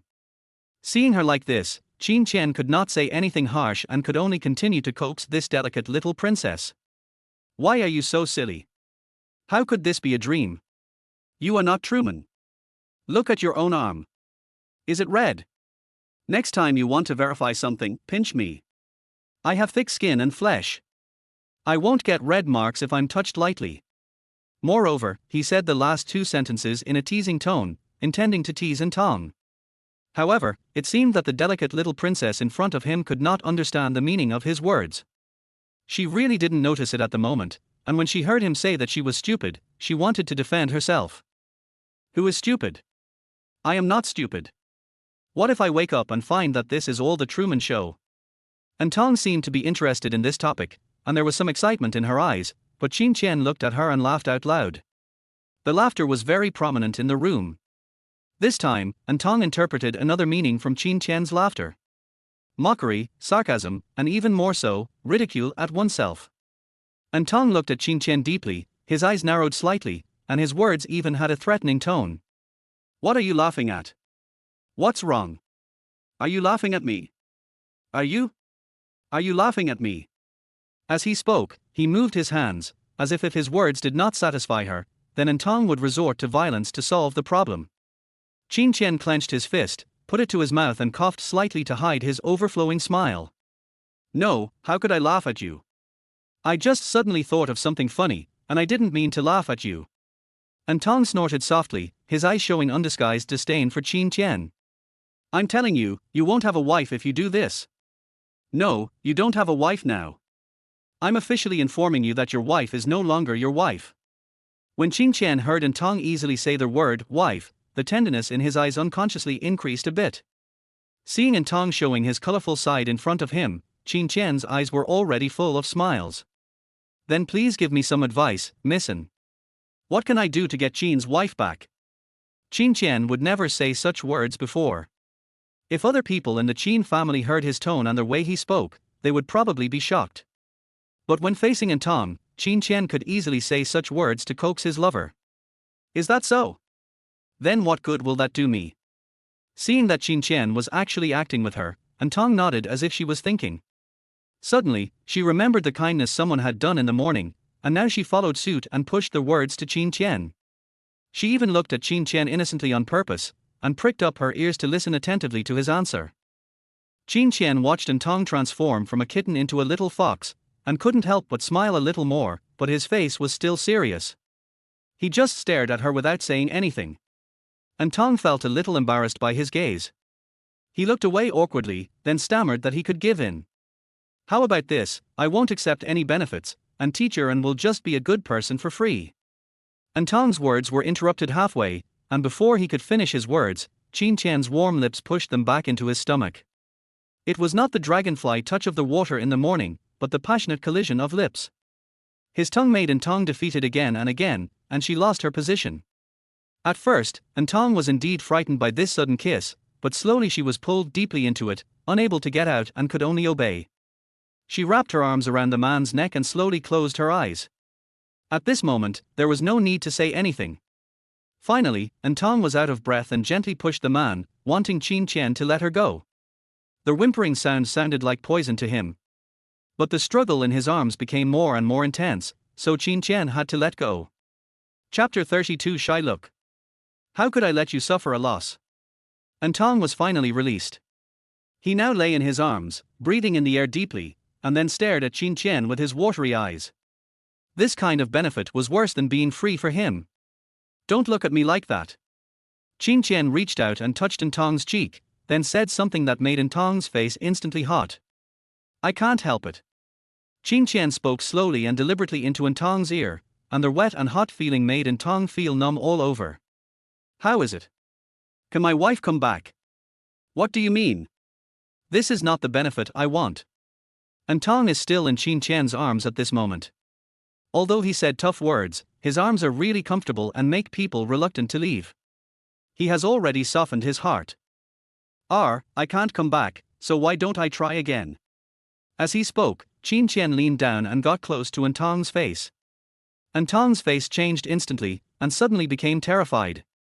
She subconsciously covered her mouth with her hands and said in a muffled voice that it came out of her hands. No, shut up. Lin Chen originally just wanted to scare An Tong on purpose, but he was amused by An Tong's actions and he burst out laughing again. But looking at An Tong's appearance, he found it funnier and funnier. Finally, he left her with a smile in An Tong's puzzled eyes, and then sat on the sofa, laughing so hard that he couldn't stand up. At first he just laughed lightly with his fist against his mouth, but then his laughter gradually became louder and more unbridled. An Tong's face looked a little bad because of the man's smile. She looked at Lin Chen, who was smiling brightly, and finally stood up suddenly as if in a huff, wanting to leave. Okay, I'm not laughing at you. Lin Chen pulled the person back in time, then held An Tong's wrist, and stroked her slender wrist with his fingers. The touch made An Tong's heart soften all of a sudden. He snorted to express his dissatisfaction. Not only that, An Tong turned his back, not looking at Lin Chen, nor letting Lin Chen look at him. Doesn't he like to laugh? Then don't look at him, just let him laugh on his own. Out of sight, out of mind. An Tong couldn't help hearing the intermittent suppressed laughter behind him. When he was about to go over to argue with the man, there was a knock on the door. An Tong immediately got up and opened the door. The knock on the door saved him. Lin Chen's smile was so confusing. Tong, I hope I didn't disturb you guys. Mrs. Chen was standing in front of the door carrying a pile of clothing boxes. Not only her, but her aunt was following behind her. She still had the familiar smile on her face, but An Tong looked at Mrs. Chen in front of her. She felt that Mrs. Chen's smile was a little different from before, but she couldn't find out what was different. An Tong quickly shook his head and waved his hands, but his face was still a little red. Mom, no, why would it bother you? I'm here to bring you some clothes. These are the fruits of our battle today. Try them on yourself later to see if they work. Mrs. Chen handed the bag in her hand over. It would be better to say that it was bought for An Tong alone, rather than a joint victory. After all, Mrs. Chen mostly paid for An Tong today after comparing with him, and she couldn't stop him. At first An Tong was very frightened, but later she became immune to it. However, when she saw the things in detail, she was still surprised. Why were there so many of them? An Tong was about to reach out to take it, but an extra pair of hands appeared next to him and took the thing from Mrs. Chen's hand. You have achieved a lot in this battle. Lin Chen took it and made a few jokes at the same time. Mrs. Chen looked at Lin Chen with a smile in his eyes and couldn't help feeling touched. She knew her son best. She had always worried that his personality was too cold and his life was too monotonous. But after An Tong came, her son seemed to have slowly changed and become more down to earth. That's because your wife is so pretty. I want to buy her everything I see. The wife you found is really a treasure. Mrs. Chen spoke the truth without any falsehood. She looked at the young couple in front of her and felt that they seemed to be a perfect match. She said to An Tong with a smile. Then I won't bother you anymore. I'll leave first. You guys have a good rest. As she spoke, she winked at Lin Chen with an ambiguous look on her face. Without waiting for An Tong and Lin Chen to answer her, she closed the door. Mrs. Chen looked at the door she closed and sighed deeply, but still had a smile on her face. In fact, she had already arrived before knocking on the door. When she was about to knock on the door, she heard faint laughter coming from inside the door. It was different from An Tong's cheerful laughter. That one was obviously Qin Qian's laughter.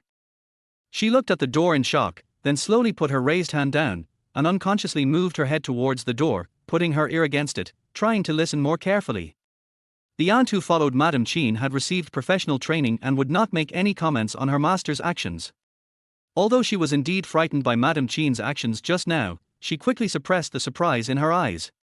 It's just that the soundproofing of the door was so good that Mrs. Qin couldn't hear anything at the moment, but she knew that what she just heard was not an illusion. After hesitating for a moment, he raised his hand and knocked on the door. Moreover, the hand that Qin Qian just put over also shocked Mrs. Qin. She felt very touched when she saw her son taking the hand. His son was not at all an unfavored and disabled son as the outside world said. The fact was just the opposite. But sometimes it was not the family members, but Qin Qian himself who locked himself in his own world. He did not allow anyone to enter that world, and he did not take the initiative to come out. Sometimes, she was really worried about Qianer, afraid that he would not be willing to open his heart and would be alone forever. But now it seems that some of her worries can be relieved, and all the credit goes to An Tong. When she thought of this, Mrs. Qin smiled brightly. An Tong is really a lucky star. In the room, An Tong and Qin Qian looked at the pile of boxes on the carpet and looked at each other. These are bought by my mother. An Tong's face also looked a little unnatural. There were too many things. She didn't expect that she and Madame Qin bought so many things, and there were so many for herself. Well, she likes you very much. Even my son cannot compare to her. My position is worrying. I will have to rely on Mrs. Qin in the future. Chapter 33 The Scent of the Air. Qin Qian answered her question and flipped through the box. Mrs. Qin. His words came so suddenly that An Tong had no time to react. He didn't think about the name Qin Qian called him, but just answered him subconsciously. What's wrong? Qin Qian reached out and touched An Tong's head. An Tong's reaction made him very satisfied. You bought so much, are there any of my things among them? An Tong looked at the pile of things and didn't know how to respond to him. She glanced at him vaguely, then smiled at the man again. Qin Qian looked at her with resentful eyes. An Tong dodged because of the gaze. Then she coughed naturally and seemed to suddenly think of something. How come yours is missing? An Tong was unwilling and would not admit that this pile of things had nothing to do with Qin Qian. Yes, this one is yours. An Tong was picking and choosing among a pile of things. He opened the box and found that the color was not his. He opened the next one and it was not his either. His only shirt was bought by himself, but it was so difficult to find a shirt among such a pile of things. Qin Qian watched An Tong squatting among a pile of colorful brand boxes looking for something. He didn't know what she was looking for. In fact, he didn't care whether she bought something for him or not. He just wanted to tease her on purpose. Found it. There was some excitement in An Tong's voice. She held a box in her hand and stepped over the boxes to come to his side as if she was presenting a treasure. Do you want to open it and take a look? An Tong's tone was a little shy. She glanced at Qin Qian, and then looked away after making eye contact with him, not daring to look at Qin Qian again. What are you shaking for? Qin Qian followed his line of sight and saw An Tong's slightly trembling hands. You're going to break the box. As he said that, he took the box from An Tong's hand, and his hands touched An Tong's hands. For a moment, he was reluctant to let go. There was a lot of tenderness in his eyes, but at this moment, An Tong's eyes were looking at nowhere, and he didn't see the love in Qin Qian's eyes at all. I didn't break the box. An Tong pulled his hand free from Qin Qian's big palm, then muttered softly, pouting his mouth, looking very cute. I love it. Thank you. He paused, then continued to ask. Did Mom buy this too? You didn't even look at it, why are you so perfunctory? An Tong was obviously dissatisfied with what Qin Qian said, but Qin Qian's subsequent words made An Tong stammer, and she did not intend to answer him. As long as you buy it for me, even if it's just a piece of cloth given to me, I'll treasure it. What Qin Qian said made An Tong very satisfied, and happiness appeared on his face. You haven't told me yet, did Mom buy this? Or did you buy it?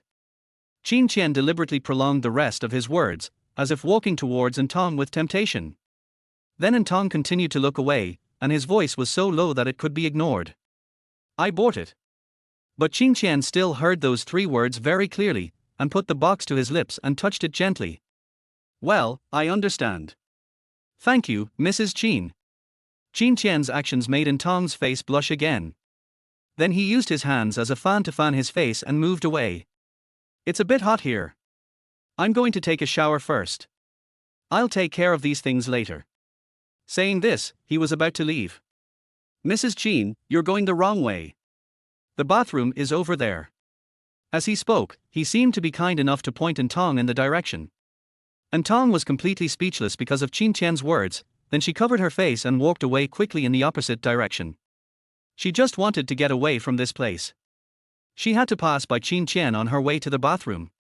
She didn't know if it was an illusion, but she always felt that she heard the man's deliberate laughter when she passed by him. The more she thought about it, the more she felt something was wrong. She stopped and looked back at Qin Chen warily. But what she saw was that he looked calm, without any sign of abnormality. Even when she looked at him, the man even used his eyes to ask her what was wrong. An Tong no longer cared about Qin Chen and left quickly. Qin Chen looked at An Tong's back as he hurried away, and a smile appeared on his face again. An Tong stayed in the bathroom for a long time before coming out.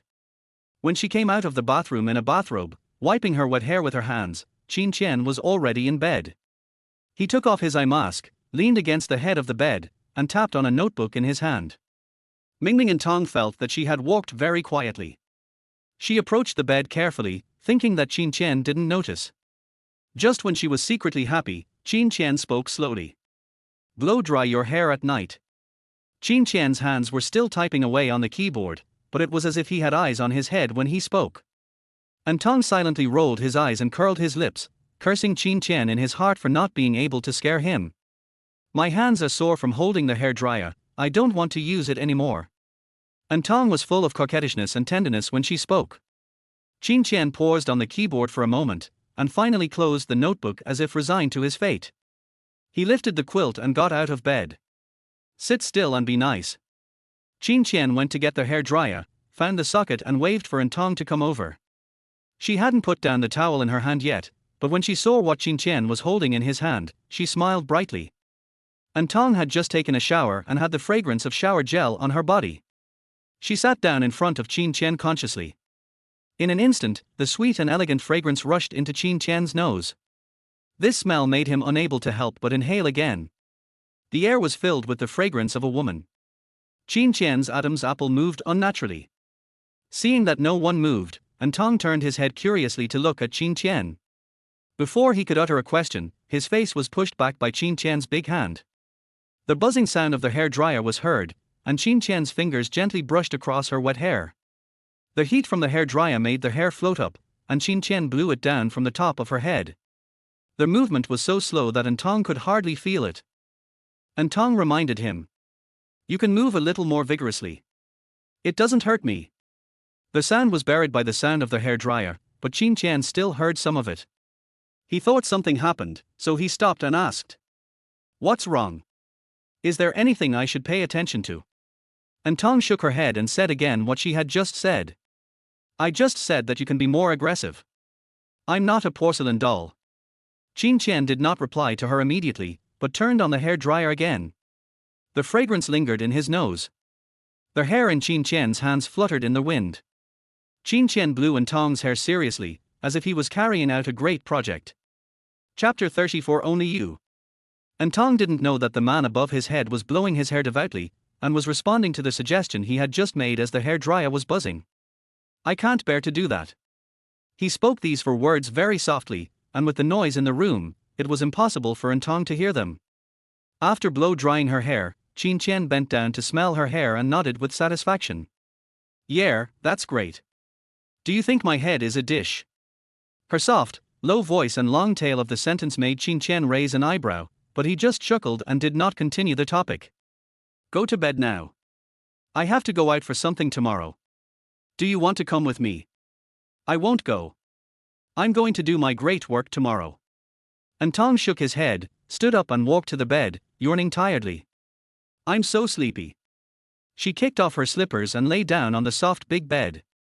Qin Chen put his things away and went into the cloakroom again. The cloakroom in his room was originally all black, grey and white, but since An Tong moved in, colorful clothes began to appear in the closet. When placed together with his suit, there was an indescribable beauty. He moved in the pile of things that Mrs. Qin had just brought in, and then opened the box that An Tong had just handed him. He reached out and touched the fabric, his eyes sparkling like stars. This was just the most ordinary shirt among his many shirts, but at this moment it was worth 1,000 pieces of gold in his heart. The corners of his mouth curled up slightly and he put the box down carefully.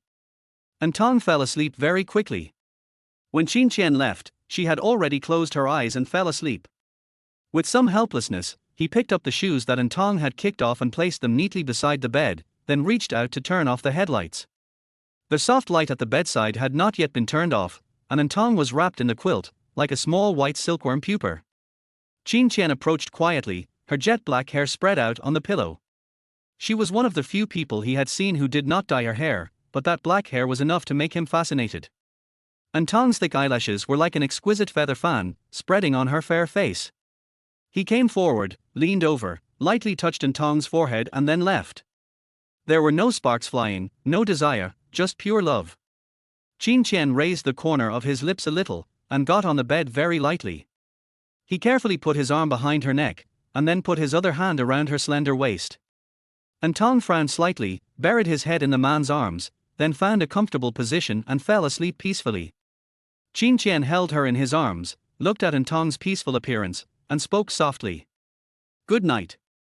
The next day, An Tong slept until she woke up naturally again, and no one disturbed her. An Tong slept very well and had no dreams all night. She turned around and saw that the seat next to her was empty. She reached out and touched one side of the quilt and found that there was no warmth inside. It seemed that Qin Chen had been gone for a long time. An Tong reached for her phone and began looking for companies and studios to see which ones were hiring. She swiped a few times but didn't find any that she particularly wanted to go to. She threw her phone on the quilt in annoyance, looked at the white ceiling, and lost her mind for a moment. Why is it harder to find a job than I thought? An Tong rolled back and forth on the bed for a few times, then resigned himself to getting up and changing his clothes. She realized that she had not cleaned up the pile of boxes last night, but when she got up just now, she did not find the pile of things last night. She had a smile on her face. Usually no one else would come into their room. It seemed that Qin Chen had specifically instructed that the Qin family would not come in to disturb them unless necessary. So there is a high probability that Qin Chen packed these things himself. The cell phone she had thrown under the quilt began to ring. She went over and pulled the quilt randomly, trying to find her cell phone. Where did I just throw it?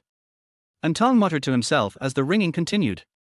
After finally finding it, she looked at the name flashing on the screen and her face broke into a smile. As the fingers touched, a man's voice came out from the receiver. "Hey, are you up?" The man's magnetic voice lingered in her ears. She lay down on the bed and smiled. She probably didn't even realize how bright her smile was. "Well, get up. When did you leave? How come I didn't know anything about it?" Qin Chen stood in a spacious and bright office. This was the CBD of the city, and the building he was standing on was the tallest building here. The floor-to-ceiling windows allow you to clearly see what is happening outside. He was holding a cup of coffee in one hand and a mobile phone in the other. He was wearing a suit meticulously, and the exquisite cufflinks decorated his already cold appearance. He stood here, exuding a sense of deterrence for no reason. He was the king here. "You were still sleeping when I left. I saw you were sleeping so soundly that I didn't want to disturb you." Qin Chen had a smile on his face. When he heard the knock on the door, he turned around and changed his expression instantly. He just raised his eyes slightly and the person at the door understood. He stood at the door and didn't take another step forward. "The weather seems to be very good today." She didn't know what to say to Qin Chen, so she just found some random topics to chat with him. She didn't go downstairs after getting up today, and the curtains in the room were still the same as they were last night. In fact, she didn't even know whether it would be sunny or cloudy today. Qin Chen looked up at the grey sky outside, but did not expose her. He just replied to her lovingly. "Yeah, that's good. If you're bored at home, go out for a walk. Do whatever makes you happy. Remember to go downstairs to eat, otherwise your stomach will hurt." Qin Chen talks a lot more now than before, of course only when facing her. He put down the coffee cup, put one hand in his trouser pocket, straightened his body slightly, and continued to add. If you really have nothing to do, you can come to the company to find me. I'll have someone pick you up and see if there are any restaurants here. You can see what you want to eat. There was a hint of temptation in his words, but An Tong did not respond. Why do you talk so much? You're like my dad. An Tong twisted her fingers on the quilt, listening to the words coming from the other end, and couldn't help but complain. People said that he looked like her father, but Yiyi didn't care too much about An Tong. I'm not going to look for you. If I run into your little secret, wouldn't that ruin your good fortune? An Tong turned over and lay on the bed. He kicked off his shoes with his feet and swayed in the air. There is only you, Mrs. Qin, and no other women. Qin Chen's tone became a little more serious, and An Tong's shaking feet stopped in the air for a few seconds. Chapter 35, Where is the Holy God? An Tong was just joking with him, but she didn't expect Qin Chen to reply to her so seriously. There was a hint of guilt in her voice when she replied to him. Okay, I have something else to do here. I just called to ask if you're up yet. Qin Chen turned around and saw his assistant standing at the door with a bunch of things in his arms. Although he didn't dare to urge him, he couldn't just let him stand at the door all the time. Qin Chen sat back in his chair and waved to signal his assistant to come in. Okay, then you should take a rest and don't get too tired.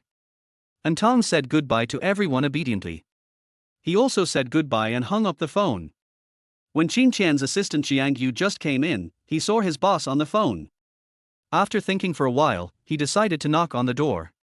When the boss turned around and looked at him, the tenderness on his face had not yet been retracted. At that moment, Jiang was frightened by the expression of his boss, who was like an iceberg for thousands of years. What was wrong with this world? Even his boss would show that kind of expression. Qin Chen has many assistants, and Jiang is only responsible for the work of this company, so he doesn't know that his boss is married. He was surprised and admired the person who called his boss. That person was really amazing. He really wanted to know who was this powerful person who could make this old iceberg show the expression that a human being should have. Just that one glance, Jiang didn't dare to look any more. He was very polite and didn't go in, nor did he urge Qin Chen.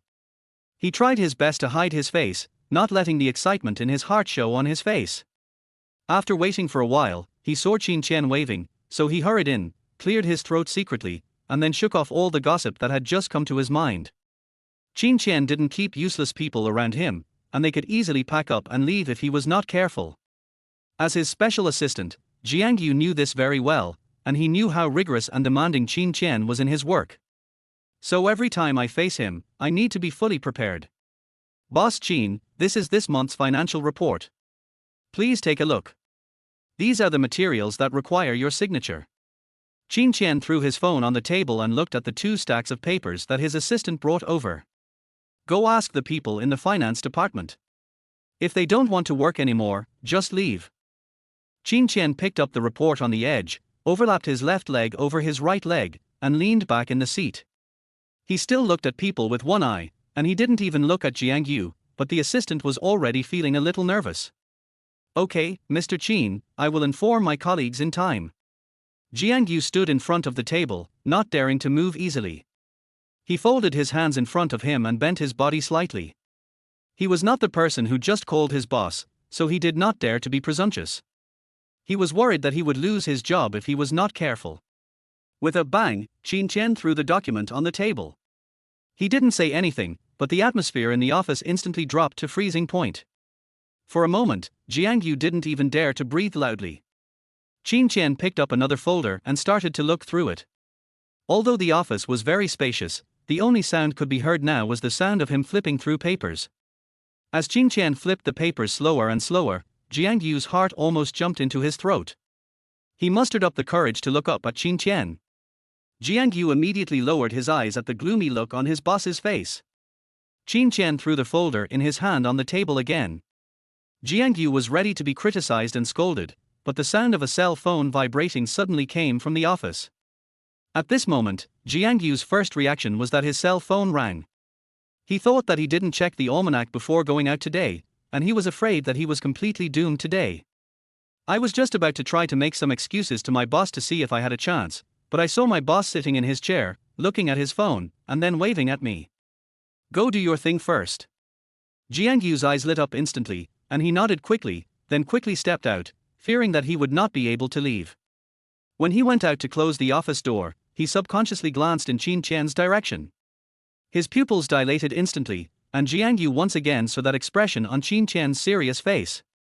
Before he could take a closer look, he had already closed the door. Jiangyu pressed his body against the door, breathing heavily, his trembling hands stroking his chest up and down. It's terrible, terrible, really terrible. Jiangyu murmured softly as if he had survived a disaster. When he thought of the scene he had just seen, he became more interested in the person on the other end of Qin Qian's phone. He was now more convinced that the two calls were made by the same person to Qin Qian. It can be said that the phone call just now saved him. At this moment, Jiangyu was full of respect for the person who called his boss. Did you wear that dress? Qin Qian drove the assistant away and swiped to answer the call. An Tong's soft voice came, which made Qin Qian's face relax. The mood that was just ruined by the report was driven away by her words. What's wrong? What did you say? Qin Qian raised his eyes slightly and asked the question even though he knew the answer. An Tong was standing in the cloakroom. She originally came here to tidy up the pile of boxes from last night. Qin Qian didn't like outsiders coming in and out, so except for the necessary cleaning, no one would come in, so An Tong planned to sort out the clothes herself. He opened the boxes one by one, and then hung the clothes in the closet. He had finished packing himself. An Tong leaned back slightly, reached out and hammered his waist, and suddenly remembered that the shirt he bought for Qin Qian seemed to have only an empty box. Her hand paused for a moment, then she looked again as if to confirm, and sure enough, the box was empty. She also looked at his part of the wardrobe and found that the shirt was missing. The corners of the shirt were embroidered, and she recognized it.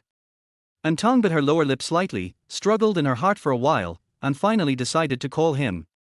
Hearing the ringing in her ears, she actually wanted to hang up, but it was too late. The call was already connected and a man's voice rang out. At this moment, An Tong had nowhere to escape, so he had to bite the bullet and speak. I know you know what I'm talking about. An Tong's tongue twister-like words made Qin Qian laugh. His laughter came clearly from his chest into An Tong's ears, making An Tong's face flush. Well, there's nothing I can do. I can't wait to grasp Mrs. Qin's affection. Qin Qian played with the pen in his hand and answered his slightly shy wife slowly. As he expected, An Tong on the other end of the phone was disturbed by his words again and again. Chapter 36, Thousands of Thoughts. An Tong didn't know why she made this call.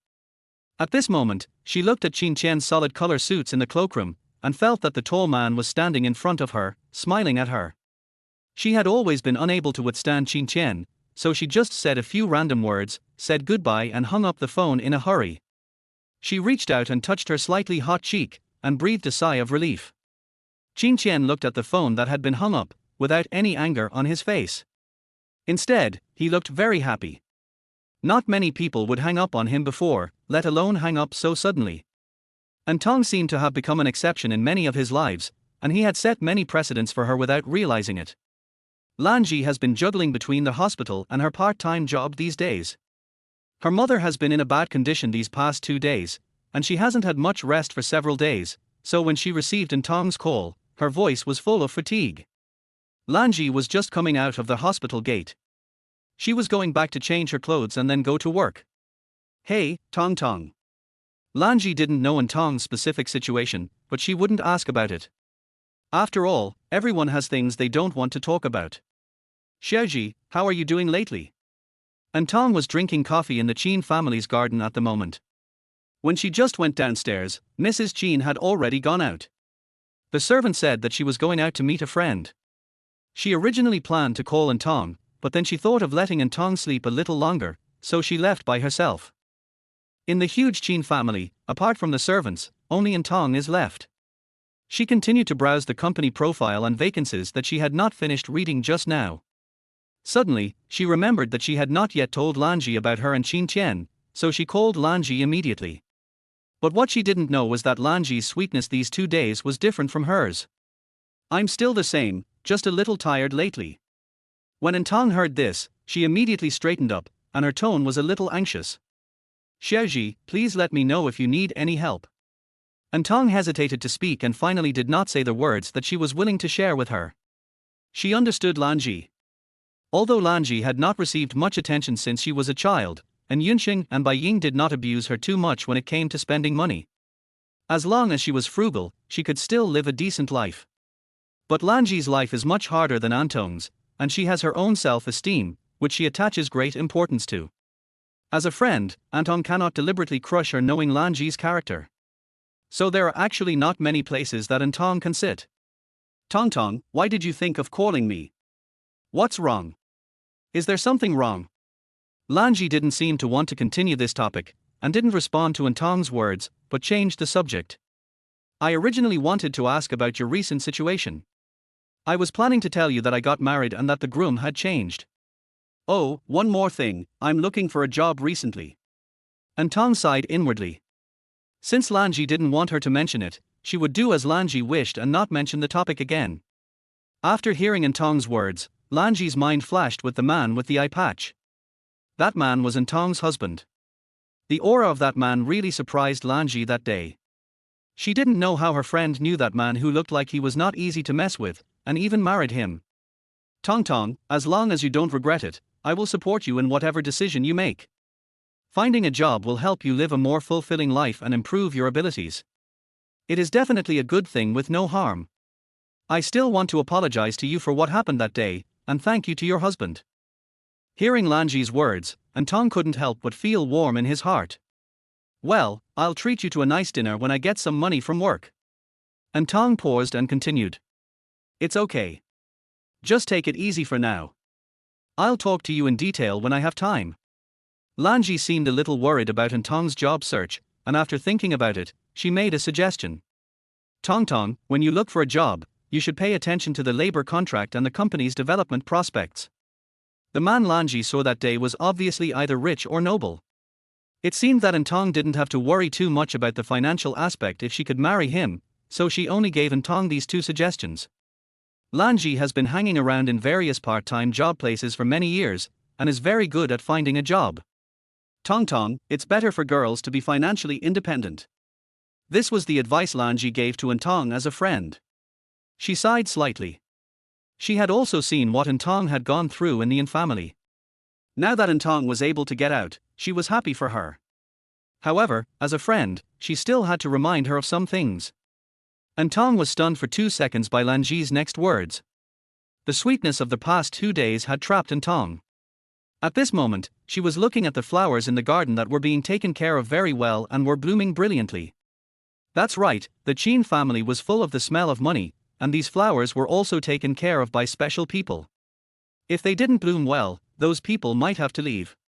The call was not hung up yet. An Tong and Lanji knew each other, so she lowered her eyes. Yeah, I understand, Xiaoji. Seeing you happy, I'm really happy, Tong. Let's have a good chat when we have time. Lanji raised her hand and glanced at the watch on her wrist. It was too late. If she didn't go back now, she would miss the subway and bus. Tong, I have something else to do. I won't talk to you anymore. If you have anything, just call me. Well, okay, go ahead and get busy. An Tong knew that Lanji had a lot to say, and she didn't want to force her to talk too much. Looking at the black screen, An Tong picked up the coffee and took a sip, but this sip made her frown. Why is this coffee so bitter? An Tong thought about what Lanji said again. She felt that Lanji was right. It was not a good idea for her to stay at home like this for a long time. Once this thought came to her mind, she became more and more eager to find a job. She reopened her notebook and looked at the company profile on their web page intently. Qin Qian was busy all day and finally got into the car tiredly and asked the driver to drive him home. When he entered the hall, he did not see An Tong or Mrs. Qin. What about the others? Qin Qian had a suit jacket hanging on his arm. He looked around and asked the servant who was tidying up the sofa. My wife went out to meet a friend. She didn't tell me anything before she left. Chapter 37 I can arrange. Qin Qian was obviously not satisfied with the answer. He frowned and an expression of impatience gradually appeared on his face. But he didn't want to ask any more questions, so he slid the clothes off his wrists, hooked his fingers together, and walked downstairs. Hey, our young master is looking for a wife. Aunt Zhang came out from nowhere and started teasing as soon as she opened her mouth. Qin Qian's complexion improved a little as he looked at Aunt Zhang. He still had no expression on his face, but his tone was not as harsh as before. Aunt Zhang, why do you like to make jokes like this? Okay, I won't tease you anymore. Your wife just went upstairs. She hasn't even had dinner yet. You should go upstairs and keep the girl company. Aunt Zhang covered her mouth and laughed secretly while she was talking. She had been in the Qin family for so many years and she knew the tempers of the family members best. Seeing Qin Qian's steps going up the stairs faster, Aunt Zhang's heart was filled with emotion. The young master of the family was finally not the same as before. He used to keep people at a distance, but now he has learned to care and open his door to others. Aunt Zhang just stood there looking at Qin Qian's back until she saw him disappear into the stairwell before she withdrew her gaze. She turned around and saw the person who had just been packing up his things in front of the sofa, now looking at Aunt Zhang with horror. Aunt Zhang, did I make the young master unhappy? Aunt Zhang shook her head and replied in a soothing tone. No, just do your job well. Qin Qian stood in front of the door of the bedroom on the third floor, gently grasped the door handle, and pushed the door open. I found that only a small light was on in the house. His heart frowned slightly, and after taking a few steps, he saw a person sitting on the sofa holding a tablet. There were pens and several sheets of white paper on the table in front of her. From Qin Qian's perspective, there seemed to be something written on the paper. Seeing this, Qin Qian's brows furrowed even deeper. Why didn't you turn on the headlights? Qin Qian couldn't help but reminded him. This kind of light is bad for your eyes. Don't do this next time. Remember to turn on the light. Qin Qian went back to the door and turned on the headlights. In an instant, the room became much brighter. An Tong was startled by his sudden voice, and his mind seemed to be blank, so he didn't answer him for a while. She watched the man turn on the light. The grey suit jacket he was holding was casually thrown on the back of the sofa. His trousers were well cut and crisp, making him look tall and straight. An Tong hadn't seen him all day today, and his eyes couldn't help but linger on Qin Qian for a few more seconds. It was not until the black leather shoes walked slowly towards An Tong again that she answered his previous question foolishly. I just turned on the light without noticing it. Besides, it's not like I can't see. The light is plenty. As she said this, she proudly shook the tablet in her hand, as if to tell him that she could really see. Qin Qian sighed, looked at his wife's silly actions, and continued to say to her. I know you can see, but this light hurts your eyes. What are you doing? Qin Qian looked at the characters written on the white paper, picked up one and looked at it, and asked An Tong. These are some of the companies I work for. He looked at the very detailed information written on the paper, and An Tong also carefully wrote his own opinions next to it. His gaze shifted to the tablet in An Tong's hand and he found that the page was also full of information about a company. Qin Qian then realized that his wife seemed to be very concerned about his work and did not just want to have fun. Have you been watching all day today? Yeah. Almost. An Tong nodded. He had been looking down at his tablet and notebook for a long time, and his neck was a little sore. She put down the tablet, turned her neck unnaturally, and then reached out and hammered her shoulders. How was the viewing? Qin Qian noticed An Tong's actions, put down the paper in his hand, and reached out to help An Tong massage his neck and shoulders. His technique is very skillful, and the warm touch is very soothing. So An Tong put down her hands, closed her eyes comfortably, and enjoyed the service provided by the man. Not very good. I find it difficult to find a job. She closed her eyes and mumbled back to Qin Qian's questions. I have a suggestion. An Tong thought Qin Qian really had some suggestions to tell him, and when he heard this, he quickly opened his eyes and looked at him with excitement, his big eyes sparkling. What suggestions? Tell me now. As he spoke, his hand unconsciously climbed onto Qin Qian's arm and shook it slightly, urging Qin Qian to hurry him along. That is, come to my company, I will arrange it for you, and you can decide on the benefits and salary. It doesn't matter how much you want. Qin Qian's voice was a little low, but full of charm. However, as soon as he said this, An Tong's eyes were no longer as passionate as before, and she took her hand back and placed it quietly on her knees. I thought you really had some good ideas, Humph, it seems I was overthinking, you just like to tease me. An Tong's words sounded very resentful, and he pouted and glanced at people after he finished speaking. He lowered his eyes to look at the little expression on her face, withdrew his hand from her shoulder, then picked up the papers again, and the corners of his eyes slowly drew a beautiful arc. I'm not kidding you. If you want, I'll call someone right away and make arrangements tomorrow. You can go to work anytime. An Tong's handwriting is completely different from his sloppy handwriting. Her handwriting is just like her, neat and beautiful, in regular script, with a few simple drawings with different expressions drawn next to it. Lin Chen looked at the painting on the paper with a smile on his face. He couldn't help but reach out and touch the little man with bared fangs and claws on the paper. You are not allowed to look or laugh. An Tong had no intention of reading his paper, but when he saw from the corner of his eye that Lin Chen was reading what he had written again, and seemed to be reading it with great interest, he reached out and snatched the paper away. Not only that, An Ran also took the pen. Humph, I'm not going. Who asked you to arrange it?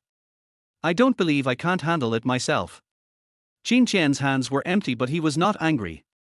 His body fell backwards and he raised his arms and placed them on the back of the sofa. Well, I believe you.